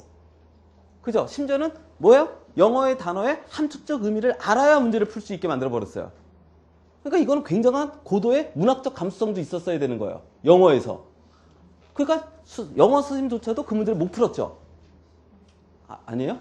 그 20몇 번 문제 있잖아요. 아예 못 풀었잖아요. 영어 선생님들도 풀 수가 없었다. 라는 문제가 있었잖아요. 그렇죠? 그렇게 만들어 버리는 거예요, 결국에는. 자, 제가 왜 이 얘기를 하냐면, 자, 보세요. 유사지문을 내요. 근데 우리 제일 중요한 건 저 표준 점수를 움직이는 힘은 1등급, 2등급 애들이 아니에요. 그리고 7, 8, 9도 아니에요. 어차피 7, 8, 9는 쉬워도 어려워도 점수는 똑같은 거예요. 그죠? 그러니까 7, 8, 9인 거예요. 그러면 진짜로 아이들의 표점을 움직이는 힘은 3, 4, 5 애들이에요. 3, 4, 5 애들이 평균이 떨어지면 표점이 의외로 높아지는 거예요. 이 말 이해되시죠? 어차피 7, 8, 9는 더 이상 떨어질 데도 없다니까요. 어차피 똑같다니까, 시험 문제에 따라서도. 해석되시죠? 그래서 집중적으로 3등급, 4등급 애들이 좀 어려웠어 이러면 생각보다 표점이 올라가는 거예요. 그래서 이 3, 4등급 애들이 굉장히 중요하다니까요. 이 애들이 어떻게 보면 최상위권의 점수를 결정짓는 요인들이라니까요. 이게 굉장히 중요한 문제예요. 입시적인 측면에선. 알겠어요? 왜? 그런데다가 비율도 상당히 높잖아요. 생각보다. 그렇지 않나요? 예, 이해되시죠? 그런데 문제는 이렇게 유사지문을 냈을 때 문제는 어떤 현상이 벌어질 가능성이 높으냐면 요 3, 4등급 애들이 시간 부족 현상이 나올 수 있어요. 그래서 이번에 재밌는 게 뭐냐면 자, 이번에 어머니들 신문 보셨는지 모르겠지만 6월 모평에 자, 영어 시험이 끝나고 나서 수많은 기관들이 뭐 저희도 마찬가지고 영어는 정말 쉬웠다. 작년보다도 쉬웠다. 라고 다 발표했어요. 근데 이상하리만치 메가에서 영어는 작년보다 어려웠어요. 라고 발표했어요. 기억하세요? 신문 한번 찾아보세요. 또 한 기관이 영어가 어려웠다라고 발표한 기관이 또 하나 있었어요. 진학사예요. 그래서 완전히 봉친 거죠. 뭐야 얘네. 뭐지? 우리가 잘못 봤나? 그래서 지금 저희는 알고 계세요? 영어 1등급 컷을 100으로 발표한 데가 저희밖에 없다는 거? 이투스만이 영어 100으로 발표했어요. 다들 난리가 났어요. 그래서 그때 네이버 검색 순위 1위가 영어 100이었어요. 아니에요? 그래서 이 자리에 앉아있는 98.5원인들 이투스 욕했을 거 아니에요. 야, 무슨 말도 안 되는 소리 하고 있어. 우리 애가 1등급일 거야. 근데 지금 98점은 10%가 넘어섰어요. 어마어마하게 숫자가 나왔어요, 지금. 그렇죠? 자, 어찌됐든 왜 그랬는가? 3, 4등급 대 애들은 이번 영어가 작년보다 그렇게 쉽다고 볼 수가 없었어요. 아셨어요? 왜? 아까 제가 얘기했던 그 얘기예요. 아셨나요? 그래서 올해 이 현상이 나올 수 있어요. 아셨나요? 그러면 제가 아까 얘기했던 것처럼 영어는 올해 굉장히 쉽게 나옴에도 불구하고 예상보다 표점이 그렇게 낮지 않을 수도 있어요. 아시나요?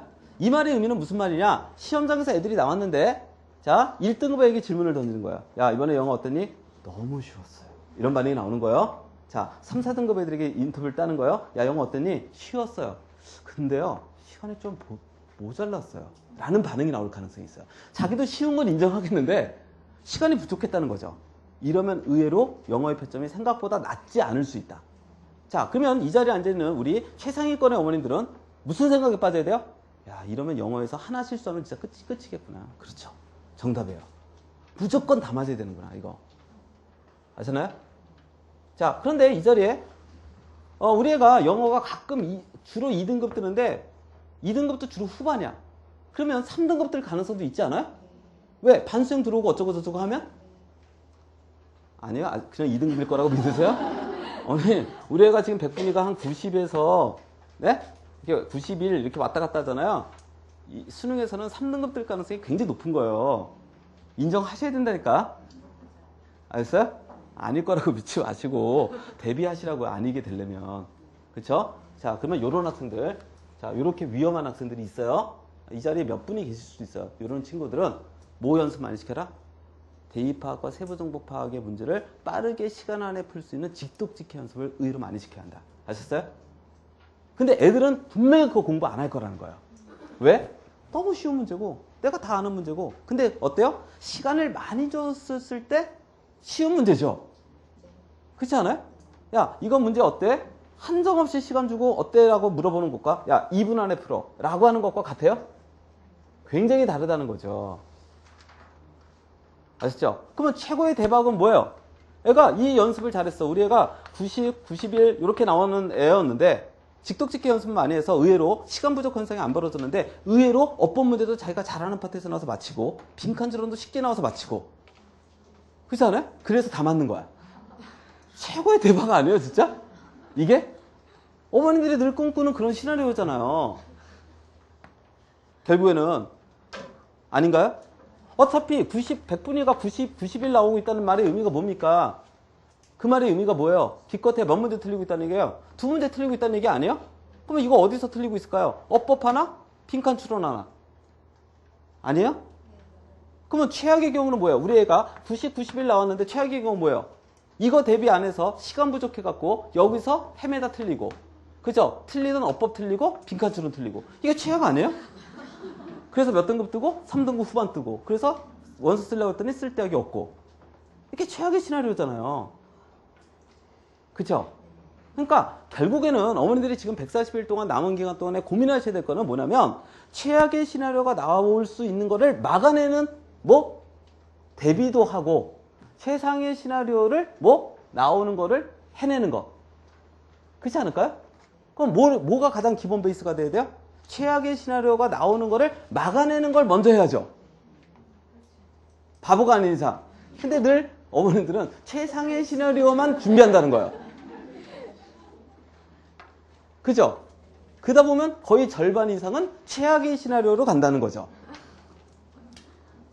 이거를 재수종합반을 운영하는 학원을 운영하는 사람들의 말을 무시하지 마세요. 저희는 경험상으로 알고 있는 거예요. 재수하는 애들의 패턴들을. 그러니까 그걸 대비해 놓으세요. 됐죠? 자, 넘어갈게요, 이제. 다 됐어요. 자, 또 하나. 자연경원이들 많이 계신다니까 하나만 더 얘기할게요. 이건 개인적인 의견이니까, 믿으셔도 좋고, 뭐, 안 믿으셔도 어쩔 수 없고. 자, 과학탐구에서 우리가 하나의 올해 이번 6월 모평의 결과에서 나타나고 있는 특징이 하나 있습니다. 뭐예요? 지학 선택자가 꽤 늘었다는 거죠. 아닌가요? 왜 늘었어요? 아, 그렇죠. 정답이에요. 최근 3개년 동안 화원이 계속 어려웠거든요. 그러니까 애들이 화학원을 버리는 거예요. 왜? 애들의 과학 선택은 뻔하거든요. 일단 생명과학 필수 하나, 그리고 고민하는 거예요. 그렇죠? 나의 전공을 고민하면 화학이 맞긴 맞는데 자꾸 기출문제 풀어보니까 어렵단 말이야. 그렇죠? 그렇다고 해서 물리로 갈 수는 없다. 뭐 이거 아니에요? 그러니까 어디로 빠진다? 지하고로 빠진다. 이 패턴이에요. 결국에는. 그래서 대체로 보면 그 해에 어떤 과목이 뭐 인원수가 많이 늘었을 때는 대체로 그 과목을 좀 어렵게 내려는 경향이 있어요. 어렵게 나온다고 제가 호언장담하는 거 아니에요. 그냥 제가 그냥 갖고 있었던 입시적 역사, 경험 속에서는 좀 그런 경향들이 있었다. 그래서 따라서 우리 지학 선택을 하셨던 분들은 우리 애가 지학 선택을 했다. 그러면 조금 어려운 문제들을 조금 건드려 봐라. 아시죠? 그리고 최소한 안 된다면 그동안의 기출문제를 잘 분석하셔갖고 지학에서 고난도의 문제가 좀 어려운 문제가 많이 나왔던 단원들을 집중적으로 좀 케어를 좀 해달라. 이 정도는 할 수 있지 않아요? 그래서 손해볼 거 없잖아요. 근데 제 예상대로 진짜 그렇게 고난도의 문제가 많이 나왔던 단원에서 진짜 어려운 문제가 나왔어요. 그래서 우리 애가 맞췄어요. 그럼 저 때문에 대학 가시는 거잖아요. 그렇지 않아요? 그 정도만 좀 해달라. 아시죠? 그 다음에 올해 최악의 경우가 뭐냐? 제가 올해 상상하기도 조찬 최악의 경우. 이런 케이스죠. 이런 케이스예요. 우리 애가 두 문제를 틀렸어요. 인문계인데. 인문계열인데 두 문제를 틀렸어요. 근데 등급이 이렇게 뜨는 거예요. 두 문제 틀렸어요. 그러니까 사회탐구에서 두 문제 틀렸어요. 이해되시죠? 이게 최악의 상황이에요. 최악의 상황. 이런 상황이 오면 올해 입시 못한다고 생각하셔야 돼요. 이럴 수 있어요. 이게 왜 최악의 상황이죠? 이게 왜 최악의 상황이에요? 이거 다 맞은 거예요. 국영수는. 그렇죠? 탐구에서 두 문제 틀린 거예요. 여기서 하나 틀리고 여기서 하나 틀리고. 근데 백분위가 88이 떠버리는 거예요. 아시죠? 그래서 3등급이 뜨는 거예요. 그래서 겉으로는 우리의 두 문제 틀렸어. 근데 등급은 11233이에요. 원서를 쓸 데가 없어요. 그리고 억울해서도 도대체 못 낮추겠죠. 그러지 않을까요? 자, 왜 이런 상황이 올 수 있을까요? 자, 이게 왜 최악의 상황이죠? 다 아시는 얘기겠지만 다 알고 있을 거라고 믿습니다. 탐구는 표점을 그대로 쓰지 않죠. 맞죠? 왜요? 워낙에 표점 차이가 많이 나니까. 그죠? 그리고 선택하는 아이들의 숫자, 그 다음에 선택하는 아이들의 수준에 따라서 표점이 움직여버리기 때문에 절대로 탐구는 표점을 그대로 쓰면 안 되는 거예요. 그래서 탐구는 뭘 활용한다? 그렇죠. 백분위라고 하는 거를 활용해서 뭐를 만들어줘요? 표점을 만들어주죠. 강제로. 그죠? 우리는 이걸 변표를 만들어준다라는 말도 쓰고 보정점수를 준다는 말도 써요. 우리 1학년들은 아 그런 거구나 라고 배우시면 돼요. 아시죠? 그러니까 결국에는 이 말의 의미는 탐구는 뭐가 잘 나와야 좋은 거예요? 백분위가 잘 나와야 좋은 거예요. 근데 백분위라고 하는 점수가 갖고는 문제점이 있죠. 뭐요? 시험의 난이도 조절에 실패하게 되면 다 맞아도 백분위가 96이 뜨고 그럴 수 있지 않아요? 하나 틀려도 백분위가 88이 뜨는 상황이 온다는 거예요. 동점자가 많아져 갖고. 이러면 최악이죠. 왜? 우리가 백분위가 88 뜨면 88을 따라가야 되거든요. 이게 최악 아니에요? 그럼 얘가 쓸 데학이 있어요? 없어요? 없죠. 두 문제 틀렸는데. 일단 연대 경영, 고대 경영도 못 써요. 고대 전경도 안 돼요. 이런 진짜 어처구니없는 현실이 벌어지는 거예요. 자, 설마 이런 현실이 벌어질까? 설마라고 생각하지 마세요. 2013년도에 이미 벌어졌다. 어디에서? 한국사 경제 세계사에서. 그때 당시에 그래서 한국사 경제를 선택했던 애들이 완전 죽음이었다. 근데 한국사 경제를 누가 선택해요, 주로? 잘하는 애들. 얘네들이 죽음이었던 거야. 그래서 2013년 때 연대경영, 고대경영이 펑크를 하는 거예요. 얘네가 쫄아갖고 쓸 수가 없는 거야. 해석됐어요? 그러니까 얘네들은 오로지 서울대에서 승부를 냈어야 되는데 또 서울대에서는 승부를 내려고 하다 보니까 자꾸 하향 지원하다 보니까 거기서 또 맞물려서 또 작살. 이렇게 되는 거죠. 그잖아요? 농경제 쪽으로 하향 지원했는데 거기서 작살. 소비자 아동에서 하향 지원했는데 작살. 이렇게 되는 거예요. 오히려. 해석되시죠, 지금? 이걸 재수생들은 뭐로 커버하려고 한다? 네? 그렇죠. 제육으로 커버하려고 한다. 이래서 재수생들이 무서운 놈들인 거예요. 사실은. 재학생들은 이 대비를 하기가 만만치 않은 거죠. 사실은. 왜? 시간이 없거든요. 사실은. 그래서 진짜 인문계의 최상위권들은 제육어까지 대비해 놓는 게 맞는 거예요. 어떤 면에서 최악의 경우를 막아내야 한다는 거죠. 단순하게 서울대 때문에 제육어를 한다는 의미가 아니에요. 이 의미는. 아시나요? 무슨 말인지 이해되시죠? 예, 이 제육어까지 대비해 놓는 인문계만이 진정한 최상위권인 거예요. 왜? 이런 상황까지도 완벽하게 커버하겠다는 뜻이거든요. 어떤 면에서. 자, 아랍어, 베트남어가 왜 좋아요? 이유가 있지 않아요? 짧은 시간 안에 정리할 수 있다. 여러 가지 원인이 있지만 간단해요. 백분위가 아주 일정하게 떨어진다는 거예요. 아셨어요? 왜? 어차피 그렇게 열심히 하는 애들이 많지 않으니까 어차피 일정하게 떨어지거든요. 예. 아무리 안 돼도 다 맞으면 뭐 1등급 뜨면 아니죠. 다 맞으면 백분위가 최소한 99는 다 떠주거든요. 아무리 안 돼도. 그러니까 아주 일정하게 떨어져 주잖아요. 그러니까 이런 데서 대체해버리는 거죠. 제육어로. 최근에 왜 제육어를 탐구 하나로 대체해주는 대학들이 늘어나고 있느냐. 대학들도 알고 있는 거예요. 탐구가 이 상황이 되면 자기네 우수 학생들이 올 수가 없다라고 하는 걸 알고 있는 거예요. 그러니까 이거를 대비해 주는 거예요. 수많은 대학들이. 알겠어요? 그리고 쉬운 수능의 기조라고 하는 걸 알고 있기 때문에 정부가 착각해서 탐구까지도 쉽게 내버리는 순간 이런 상황이 올 수 있다는 걸 대학들은 알고 있는 거예요. 그래서 탐구 대체 대학들이 자꾸 늘고 있는 거예요. 아시나요? 이게 입시적인 측면에서의 변화의 원동력이 되고 있다라고 생각하시면 됩니다. 됐죠? 자, 넘어갈게요. 다 됐고요. 요 얘기만 하고 수시 얘기하고 제 설명은 끝냅니다. 자, 딴 거 다 필요 없어요. 쭉 한번 읽어보시면 돼요. 읽어만 봐도 다 아는 얘기예요. 근데 요 얘기에 주목하세요. 사모님들을 바쁘셔도 요 얘기까지는 듣고 가셔야 돼요. 꼭. 가장 중요한 얘기예요. 오늘 제가 강의하는 것 중에 저는 제일 중요한 얘기라고 봐요. 자, 뭐라고 써 있어요? 자, 이렇게 써 있어요. 자, 우리 어머님한테 질문해 볼게요. 균형감 있는 학습이 뭐예요? 아, 골고루 다 공부하는 거예요? 진짜요? 자, 우리 이쪽도. 어머님, 균형감 있는 학습이 뭐예요? 균형감 있는 학습이요? 네. 모자라는 걸 좀 더 하고 전체적으로 다 보라는 거. 아, 전체적으로 다 보라? 아, 그래요? 사실은 대체로 학생들에게 질문을 해봐요. 제가 학교에 가서 학교 설명회도 많이 나가니까 이 고3들에게 야, 균형감 있는 학습이 뭐니? 이렇게 물어보면 대체로 어머님처럼 대답해요. 골고루 공부하는 거라고. 자, 근데 상식적인 얘기를 해볼게요. 아니, 자연계요? 수학, 과학을 제일 많이 해야 되는 거 당연한 거 아니에요? 아닌가? 아니, 수학, 과학이 최소 전체 공부량의 60% 이상을 차지해야 되는 거 맞지 않아요? 최소? 맞죠? 맞죠? 심지어는 어떤 애들은 80%예요 라고 할 수도 있지 않아요? 맞죠? 자, 심지어는 6월 모평이 끝났어요. 6월 모평이 끝났다는 말의 의미는 뭐예요? 내가 취약한 과목도 분명히 보이고 내가 잘하는 과목도 분명해졌다는 뜻 아니에요? 그러면 당연히 취약한 과목에 더 많은 리소스를 투여해야 되는 게 너무나도 당연한 거 아니에요?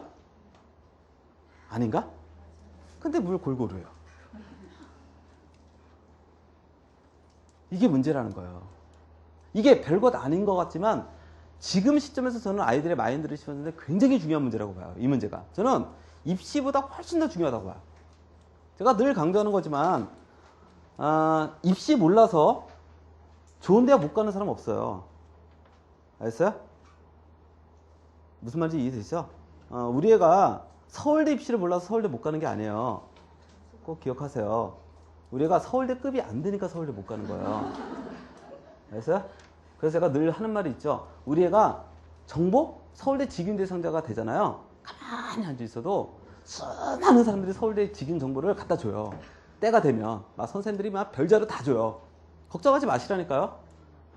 그때 오는 정보를 잘 해석하는 게 중요해요. 알았어요? 근데 우리 애가 서울대급이 안 되면 서울대 정보 필요 없어요. 그렇지 않아요? 그래서 입시는 그렇게 썩 중요하지 않은 문제일 수도 있어요. 입시가 중요하지 않다는 말은 아닙니다. 자, 사실은 이 균형감 있는 학습이라고 하는 게 어떤 거냐면 당연히도 자기가 취약한 과목이 생길 수 있고요. 자기가 자연계니까 더 중요한 과목이 어떤 과목이 더 중요하다고 느낄 수도 있습니다. 그죠? 근데 문제는 첫 번째로는 이 균형감 있는 학습은 첫 번째로는 뭐냐면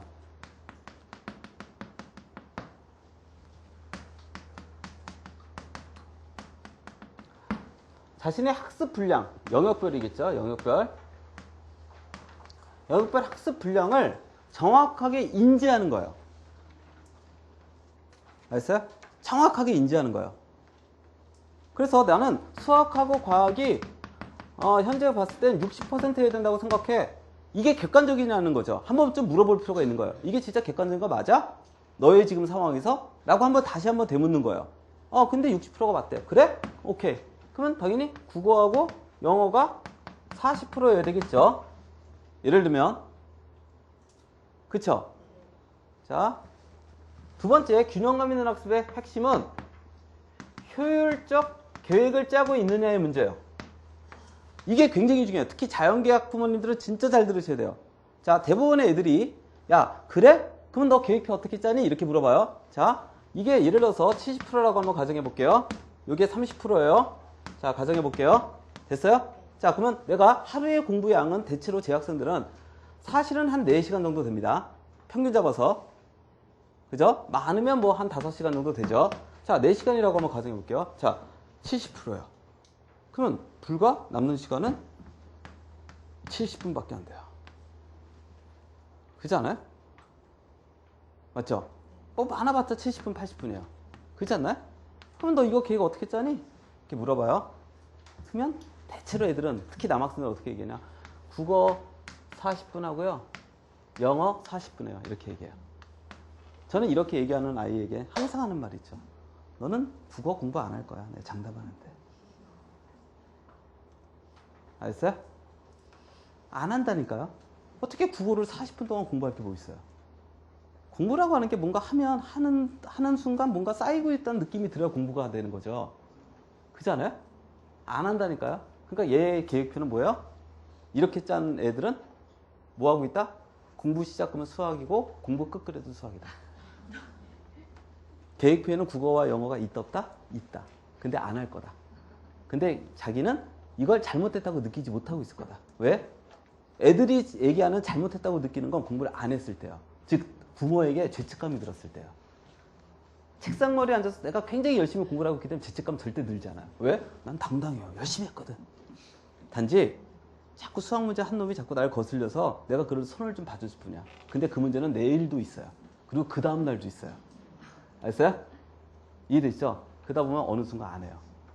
이걸 잘못했다고 느끼지 못한다니까요. 이게 굉장히 중요한 문제예요. 자, 제가 효율적인 계획을 짜라 라고 하는 말의 의미는 뭐냐.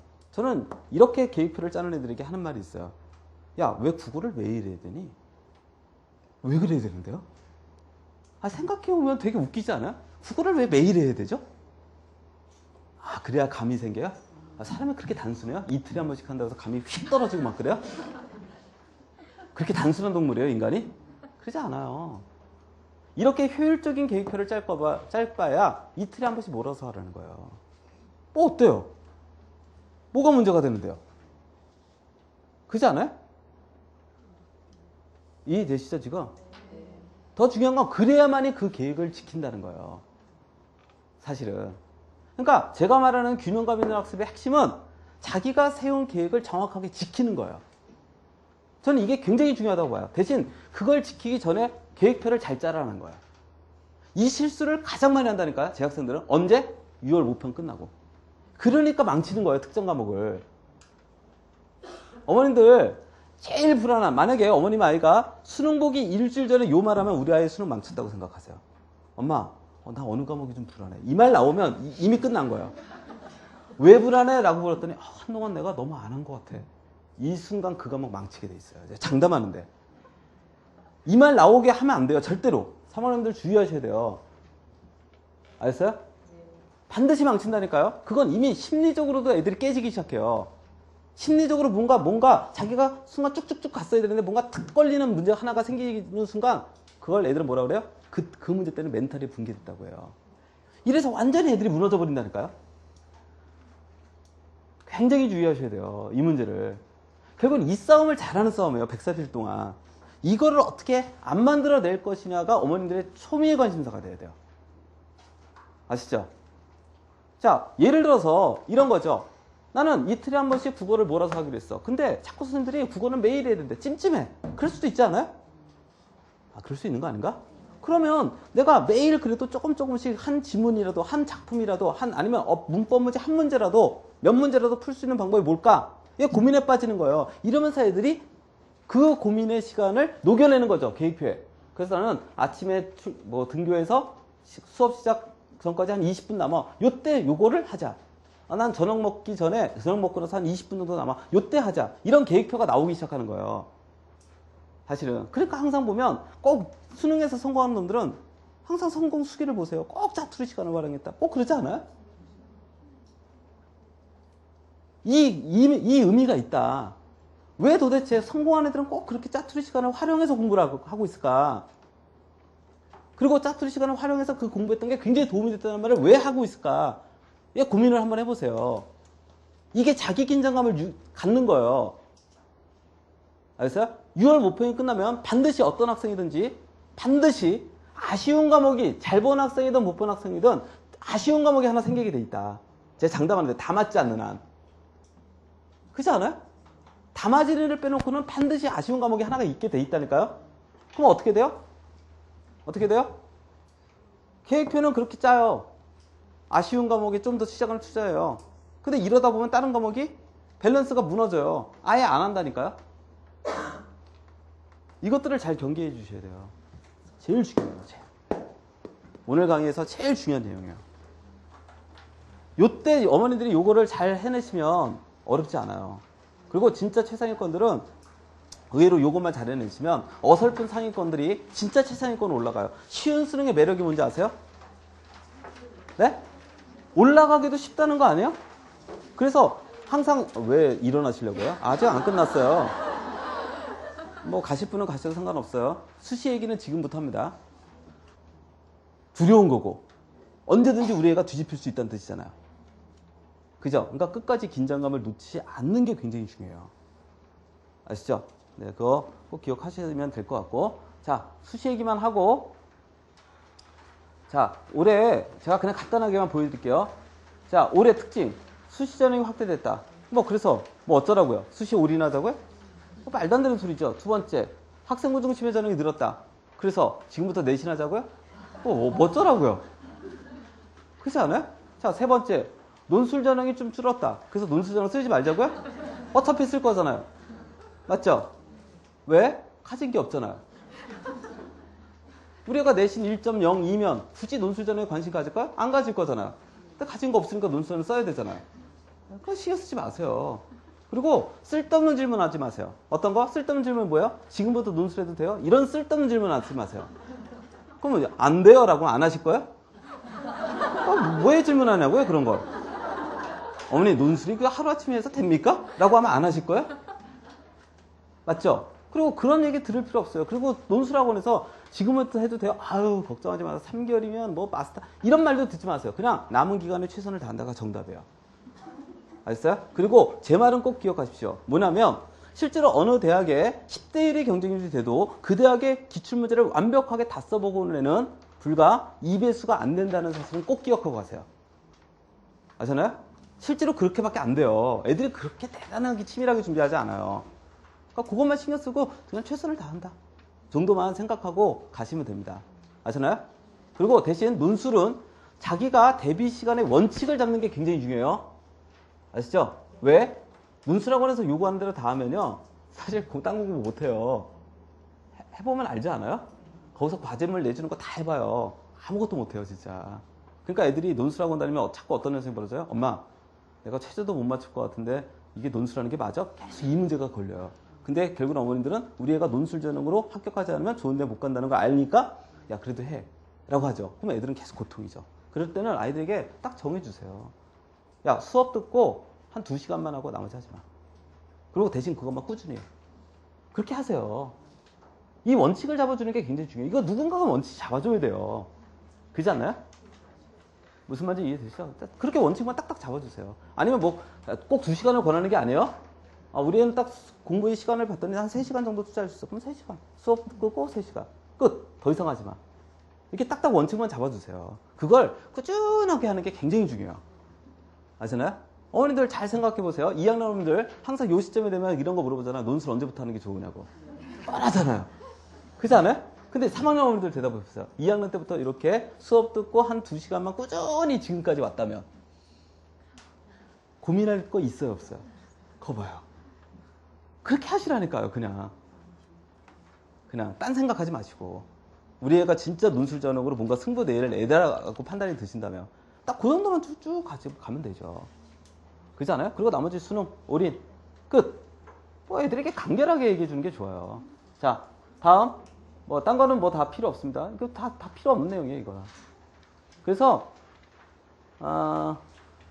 2016학년도 입시는 별로 볼 게 없어요. 그리고 대신 수시원서를 쓸 때 2016학년도는 작년도와 그렇게 크게 입시가 크게 변하지 않는 거기 때문에 작년도에 자기 학교의 결과를 보는 게 굉장히 중요해요. 아시나요? 예를 들어서 우리 애가 한양대에 관심이 있어요. 자, 근데 한양대는 최저도 없어요. 그럴 수 있죠. 그러면 제일 관심 가져야 될 게 뭐야? 도대체 우리 애가 갖고 있는 스펙이, 특히 학생부 종합평전을 쓰는 학생들은 우리 학교 아이가 도대체 한양대를 쓰면 붙어 떨어져. 이게 제일 관심 아니에요? 그럼 딴 데 관심 갖지 마시고 작년에 우리 학교 선배가 한양대 붙은 애가 있어? 만 보세요. 이때 그럼 뭐 점검하세요? 네, 그 아이의 생활기록과 우리 애의 생활기록 비교해보는 게 제일 중요해요. 이런 대치동가의 학원가에 와서 컨설팅 받는 게 중요하지 않아요. 오히려 그 자료를 보는 게 더 중요해요. 그렇지 않아요? 왜? 어른들 잘 아시겠지만 작년에 한양대 같은 경우 어느 학교는 엄청나게 합격자가 속출했는가 하면 어느 학교는 한 명도 안 나왔어요. 근데 걔 아이의 스펙 보고 내신 보고 얘는 돼요. 이렇게 얘기한다고요? 그러면 예를 들어서 컨설팅 하는 데서 그 한양대에서 각 고등학교를 평가하는 걸 다 알고 있어요? 어떻게 평가하고 있는지? 말도 안 되는 소리도 하지 마세요. 그리고 또 올해는 바꿀 가능성도 있어요. 한양대가. 사실은. 무슨 말인지 이해되시죠? 그래서 컨설팅을 받지 말라는 게 아니에요. 그거를 무조건 모범 답안처럼 생각하지 마라. 그래서 오히려 모범 답안은 자기네 학교의 자료가 모범 답안일 수도 있어요. 저 같으면 오히려 이렇게 얘기할 것 같아요. 오히려. 그냥 담임선생님한테 작년도에 합격했던 애 생활기록부를 저에게 보여줄 수 있어요? 이걸 자료를 얻어내시는 게 더 중요해요. 그렇지 않나요? 맞죠? 자, 우리 학교에서 작년에 서울대 수시로 15명 갔대. 근데 이과에서 한 10명 갔고 문과에서 5명 갔대. 근데 우리 애가 한 6등 정도 해. 7등 정도 해. 애매하잖아요. 애매하지 않아요? 그러면 제일 중요한 게 뭐예요?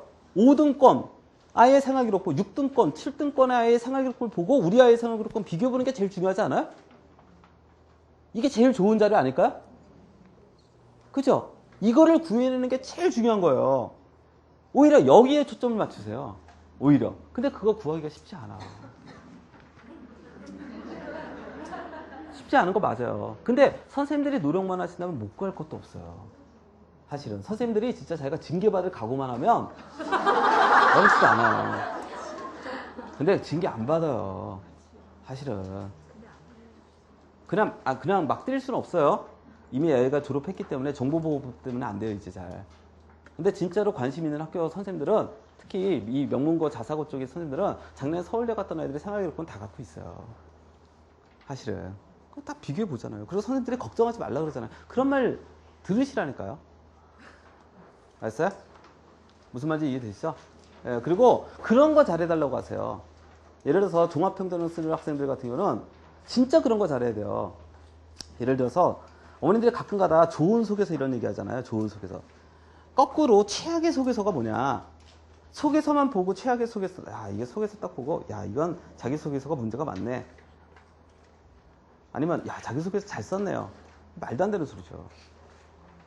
최악의 속에서는 뭐냐. 3개의 서류가 일치하지 않는 거예요. 생활기록부, 자기소개서, 추천서가 서로 따로 놀아요. 이게 최악 아니에요?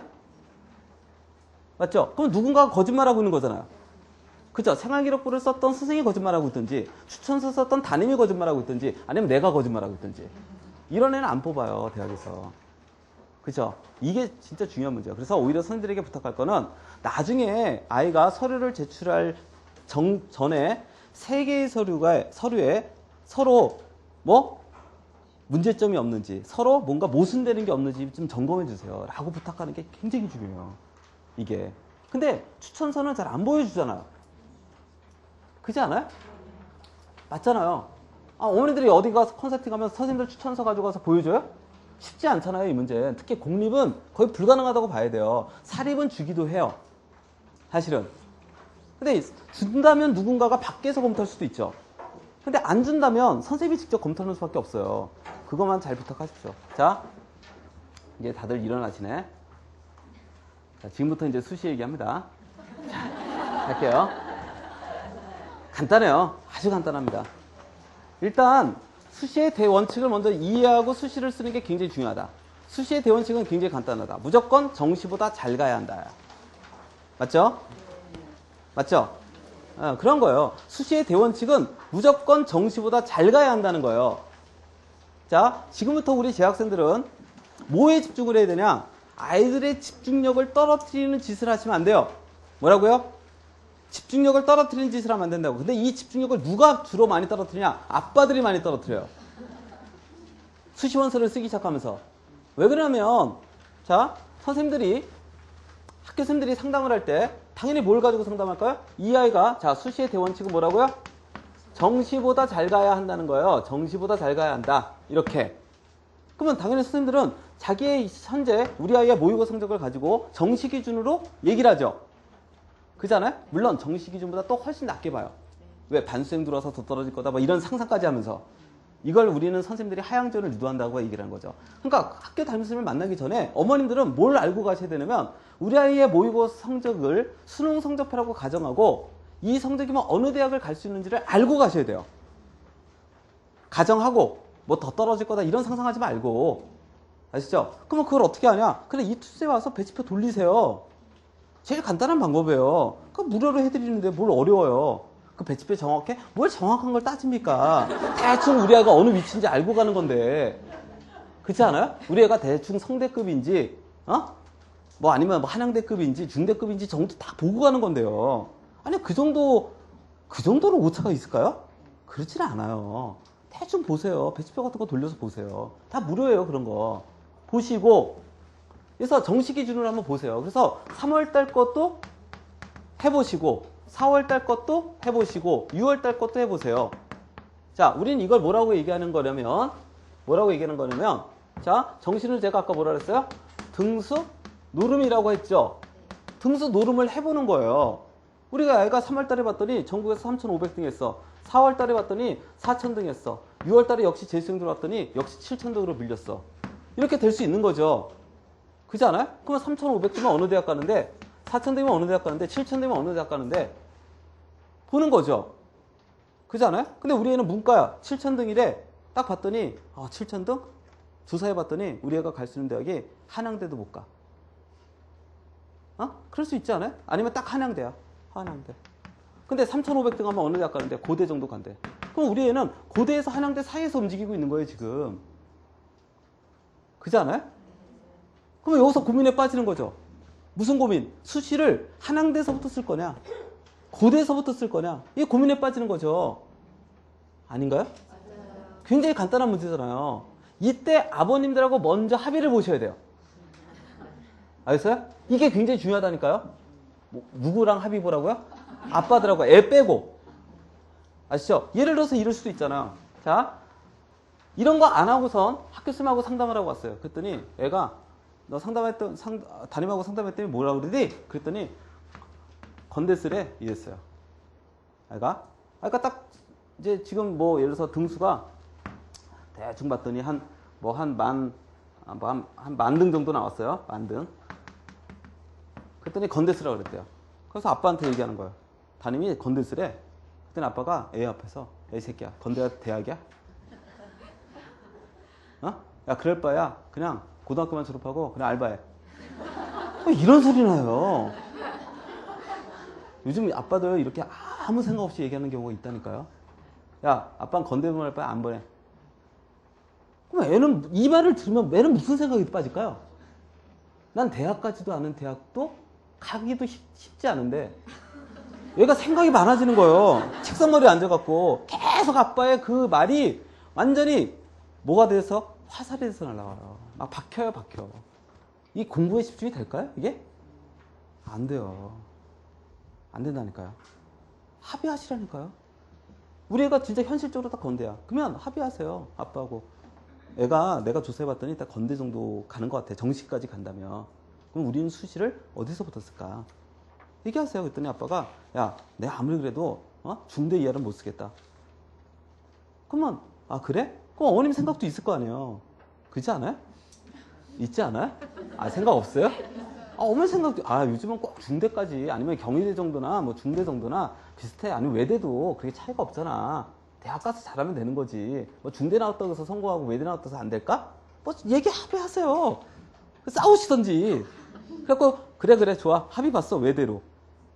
그러면 얘기하면 되는 거 아니야 아이하고? 엄마 아빠가 외대 정도부터 수시를 쓰려고 해. 그리고 외대 이하는 못 보내겠어. 그러니까 수시는 외대부터 쓰자. 합의하면 되잖아요. 그리고 담임한테 가서 외대부터 쓴다고 해. 합의하면 되는 거 아니야? 그리고 만약에 건대 자꾸 얘기하면 재수하겠다 그래. 괜찮아. 뭐 더 이상 할 얘기가 뭐 있어요. 재수하겠다는데. 그렇지 않아요? 이렇게 합의를 정확하게 봐주셔야 돼요. 그래야 애가 안 흔들린다니까요. 그래야 남은 140일 동안 애가 집중적으로 자기 공부를 할 수 있다니까요. 사실은 제 학생들이 왜 사실은 10월달에 집중적으로 성적이 떨어지는데요. 수시 때문에 그래요. 정신을 못 차리잖아요. 애들이. 그러니까 성적이 진짜 막판에 탁 치고 올라가야 될 때 한 과목에 자꾸 그것 때문에 막혀버리잖아요. 이런 상황을 만드시면 안 된다니까요. 이거 조사하세요. 이 이하래도 상관없어요. 이 이하래도. 뭐 없대요. 뭐 내가 조사해봤더니 우리 애가 한 단국대 정도밖에 못 가. 아빠한테 얘기했어. 그랬더니 아빠가 한숨 쉬어. 뭐 이런 얘기 나올 수 있죠. 뭐 너는 집에서 뭐 했니? 뭐 이런 얘기 나올 수도 있어요. 둘이 하세요. 둘이. 알았어요? 둘이 하시라고요. 두 분이서. 예? 싸우시든지 뭐 얘기할 수 있죠. 그럼 우리가 어디부터 쓸까? 야, 나는 아무리 그래도 동국대 이하는 못 쓰겠다. 아니면 뭐 예를 들어서 우리는 외대부터 쓰자. 그러면 여기 다 생략이죠. 그렇잖아요? 그러면 외대부터 쭉 올라가시면 돼요. 이렇게 쭉 올라가시라고요. 쭉. 어디까지? 올라갈 수 있을 때까지. 됐어요? 이렇게 안 쓰면 결국은 수시원서는 어떻게 쓰냐? 그냥 내 마음속에 꿈꿨던 6개 쓴다니까요. 우리의 위치는 단국대인데 위서부터 연대 쓰고, 그쵸? 고대도 한번 써보고, 성대도 한번 써놓고, 한양대는 어때? 그리고 또 찜찜하니까 외대 하나 써놓을래? 그거 또 따라오세요. 이게 뭐예요 도대체? 이게 강남 어머님들이 의외로 실수를 많이 하는 거라니까요. 의외로. 원서를 이따위로 쓴다니까요. 그러니까 거꾸로 가세요. 거꾸로 올라가면서 하나씩 보는 거죠. 외대에서 우리 애가 쓸만한 전형이 있나? 여기서 논술 전형 최장력 통과할 수 있겠네. 그래, 오케이. 요거 하나. 그랬더니 쭉 봤더니 한 8개 돼. 그러면 이때부터는 또 어떻게 하면 돼요? 우리 애가 논술 전형에서 좀 더 유리한 데가 어딜까? 우리 애는 영어를 잘하니까 영어 지문 나오는 데가 어딜까? 뭐 이런 식으로 보는 거 아니에요? 우리 애는 수리 논술을 그래도 웬만큼 수학을 잘하는 편이니까 수리 논술 보는 쪽으로. 이렇게 확률 싸움을 해 들어가야죠. 어차피 컨설팅도 확률 싸움 해주는 거예요. 그렇지 않아요? 아닌가? 그 사람이 쓰라고 하면 다 붙어요? 말도 안 되는 소리죠. 확률 싸움 해주는 거예요. 여기가 좀 확률이 높습니다. 그냥 몇 가지 테스트 해봐갖고 그런 것 뿐이에요. 근데 그건 어머님들이 직접 하셔도 돼요. 뭐 어렵지 않습니다. 자, 그래서 그렇게 하시고 두 번째 이거 정해졌으면 그 다음에 어떻게 하면 돼요? 우리 애가 학생부 종합평정을 쓰는지 안 쓰는지부터 빨리 판단하시고, 기말고사 끝나자마자 생활기록부터 빨리 띄워버려서 천천히 읽으시고, 그죠? 그래서 학생부 종합평정은 쓰래 아니다. 자, 우리는 중대부터 쓰기로 했어. 중대 이상은 학생부 종합평정 우리 애는 써봤자 택도 없어. 조사해봤더니. 그럼 우리 애는 속에서 따위 같은 데 다 필요 없다. 그렇지 않아요? 맞죠? 예, 그냥 강렬하게 고민 정리 끝. 그렇지 않아요? 근데 우리 애는 읽어봤더니 학생부 종합평정은 쓸만하다. 그죠? 그리고 우리는 중대부터 쓸 건데, 그래서 선생님에게 그러면 그 다음부터 물어본다. 우리 애는 중대부터 학생부 종합평정에 뭐 다빈치 전형을 쓸 생각인데 작년에 중대 다빈치 전형 붙었던 선배가 있나요? 걔 생각해보고 이때부터 정보력이 필요한 거예요. 이때부터 어머니들이 부지런히 움직이셔야 되는 거죠. 그렇지 않을까요? 이해되시죠? 네, 그렇게 하세요. 그렇게 하세요. 그리고 끝이에요. 그 다음에 맨 마지막에 수능 이전의 전형과 수능 이후의 전형을 좀 구분해라. 그리고 수능 이후의 전형은 애매한 대학들 있잖아요. 내가 예를 들어서 자, 건대를 안 쓴다 그랬어. 우린 중대부터 쓰기로 했어. 근데 우리 외대를 쓰면 이게 우리 애가 나중에 아빠도 흔들릴 것 같아. 나도 흔들릴 것 같아. 이런 데는 수능 이후라면 그냥 써놓으세요. 그 나중에 판단하세요. 수능 이후니까. 그렇지 않아요? 근데 수능 이전은 좀 냉정하게 판단하시고, 안 쓸 때는 쓰지 마시고, 붙어도 안 갈 때는. 그죠? 걔는 이거 나중에 후회하실 수 있어요. 진짜 애들이 의외로 대박을 내는 케이스가 있다니까요. 그죠? 수능 이후는 그냥 애매한 데는 써놔서 상관없어요. 안 가면 되잖아요. 그래서 제가 늘 하는 말이 있지 않아요? 수시의 최고의 소리는 뭐다? 서울대 붙고서 제가 서울대 면접을 가야 됩니까? 라는 질문을 던지는 애들이다. 최고 아니에요? 아닌가요? 최고잖아요. 아니, 고대 논술 써놓고 고대 논술 제가 봐야 될까요? 라는 그 질문 던지는 애들이 진짜 멋진 놈들이다. 이런 걸 상상하세요. 우리 아이가 그렇게 안 되리란 법도 없어요. 그죠? 대신 그래서 수능 이후의 전형에 대해서는 좀 어떻게 해라? 좀 여유 있게 지원을 해놔라. 알았어요? 애매한데도 써놔도 된다. 그건 그때 버려도 된다. 그죠? 됐죠? 그리고 사람이 지금은 그 대학이 후져 보여도 수능 끝나고 나면 그 대학이 갑자기 좋아 보일 수도 있어요. 사람이 그래요, 원래. 알았어요? 그런 대학들은 좀 써놔라. 예, 그래서 수능 이후의 대학을 자꾸 뭐 그 대학이 어떠니 자꾸 이렇게 왈가불가 갈 필요 없다. 아니면 나중에 안 가면 되죠. 됐나요? 자, 오늘 제가 강의했던 내용 중에서 좀 주목해야 될 것들 잘 기억하시고, 네? 네, 우리 아이에게 좀 맞게 이야기 전달해야 될 게 뭔지 한 번 더 고민하시고 우리 아이들과 대화 잘해서 올해 좋은 결과 내시길 바라겠습니다. 아무튼 뭐 특별한 경우가 아니면 뭐 6월 이후에 3학년 어머님들을 다시 볼 일은 없겠죠. 그렇죠? 뭐 저희 혹시라도 저희 이투스 홈페이지에서 또 뭐 하면 자주 와서 보시고 아마 그리고 아마 저희가 다음 주쯤에 3학년 어머님들을 위해서 정보를 좀 드리면 다음 주는 아닐 것 같고 다다음 주 정도일 것 같은데 저희가 이투스 홈페이지에 어떤 메뉴가 새로 생기냐면 스카이 메디칼 존이 하나 생겨요. 스카이 메디칼 존이. 스카이 메디칼 존은 정말 스카이하고 의학 계열의 정보만 들어와 있어요. 어떤 대학도 없어요. 그래서 거기서는 그 스카이 메디칼 존에는 상담도 해줘요. 대신 성적을 인증하지 않으면 상담을 안 해줘요. 그러니까 대충 장난기열이 이게 뭐 이 정도면 얻는다 이런 상담 안 해요. 그리고 저희가 저희만 하는 게 아니라 그 좀 뭐 어머니들 잘 아시는지 모르겠지만 그 저희 커뮤니티에서 뭐 많이 애들 많이 가는 오르비 같은 데 있죠. 이런 데서 활동하는 핵심적인 애들이 5명이 들어와서 멘토를 구성을 해요. 그래서 걔네들도 상담을 해요. 그래서 제가 오픈 시점이 다음 주는 좀 빠를 것 같고요. 다다음 주 정도가 되지 않을까라고 예상이 됩니다. 사모님들은 많이 오셔갖고 대신 회원 가입하고 상담을 받으려면 반드시 인증 처리가 돼야 돼요. 성적 인증도 다 돼야 됩니다. 그래서 그런 거 서비스를 해드릴까 하고 있습니다. 그래서 자료 준비를 많이 하고 있습니다. 그래서 아마 거기에 오시면 아마 서울대 연고대하고 의학 계열 정보는 거의 다 들어가 있지 않을까라고 예측을 해요. 그리고 다 넣을게요. 제가 웬만해선. 그리고 기관이기 때문에 올릴 수 없는 자료라는 게 있어요. 오늘들 좀 이해를 해주셔야 되는 게 뭐냐면 이 떠돌아다니는 자료들 있잖아요. 이거는 저희가 갖고 있는 자료가 아니기 때문에 참 공개하기가 어려운 자료들이 많습니다. 생각보다. 어머님들이 왜 기관들은 이렇게 뭐 커뮤니티나 이런 데서 뭐 카페 막 이런 데서 이런 자료들을 왜 안 올리냐라고 얘기를 하시는데 원래 기관은 그러면 안 되는 거예요. 그렇지 않아요? 이 공신력이 없는 자료를 막 올려갖고 어떻게 책임을 못 지잖아요. 그래서 저희가 자료가 아마 2군데 올라갈 거예요. 하나는 저희가 공신력을 갖고 올리는 자료하고 그 멘토들이 떠돌아다니는 자료를 재해석하는 자료도 올릴 생각이에요. 이건 멘토들이 하면 상관없잖아요. 그렇지 않아요? 그럴까 생각 중입니다. 그래서 어머니들이 이게 많은 정보를 드리려고 고민하고 있으니까 많이 오세요. 아시죠? 또 다음에 뵙도록 하겠습니다. 감사합니다.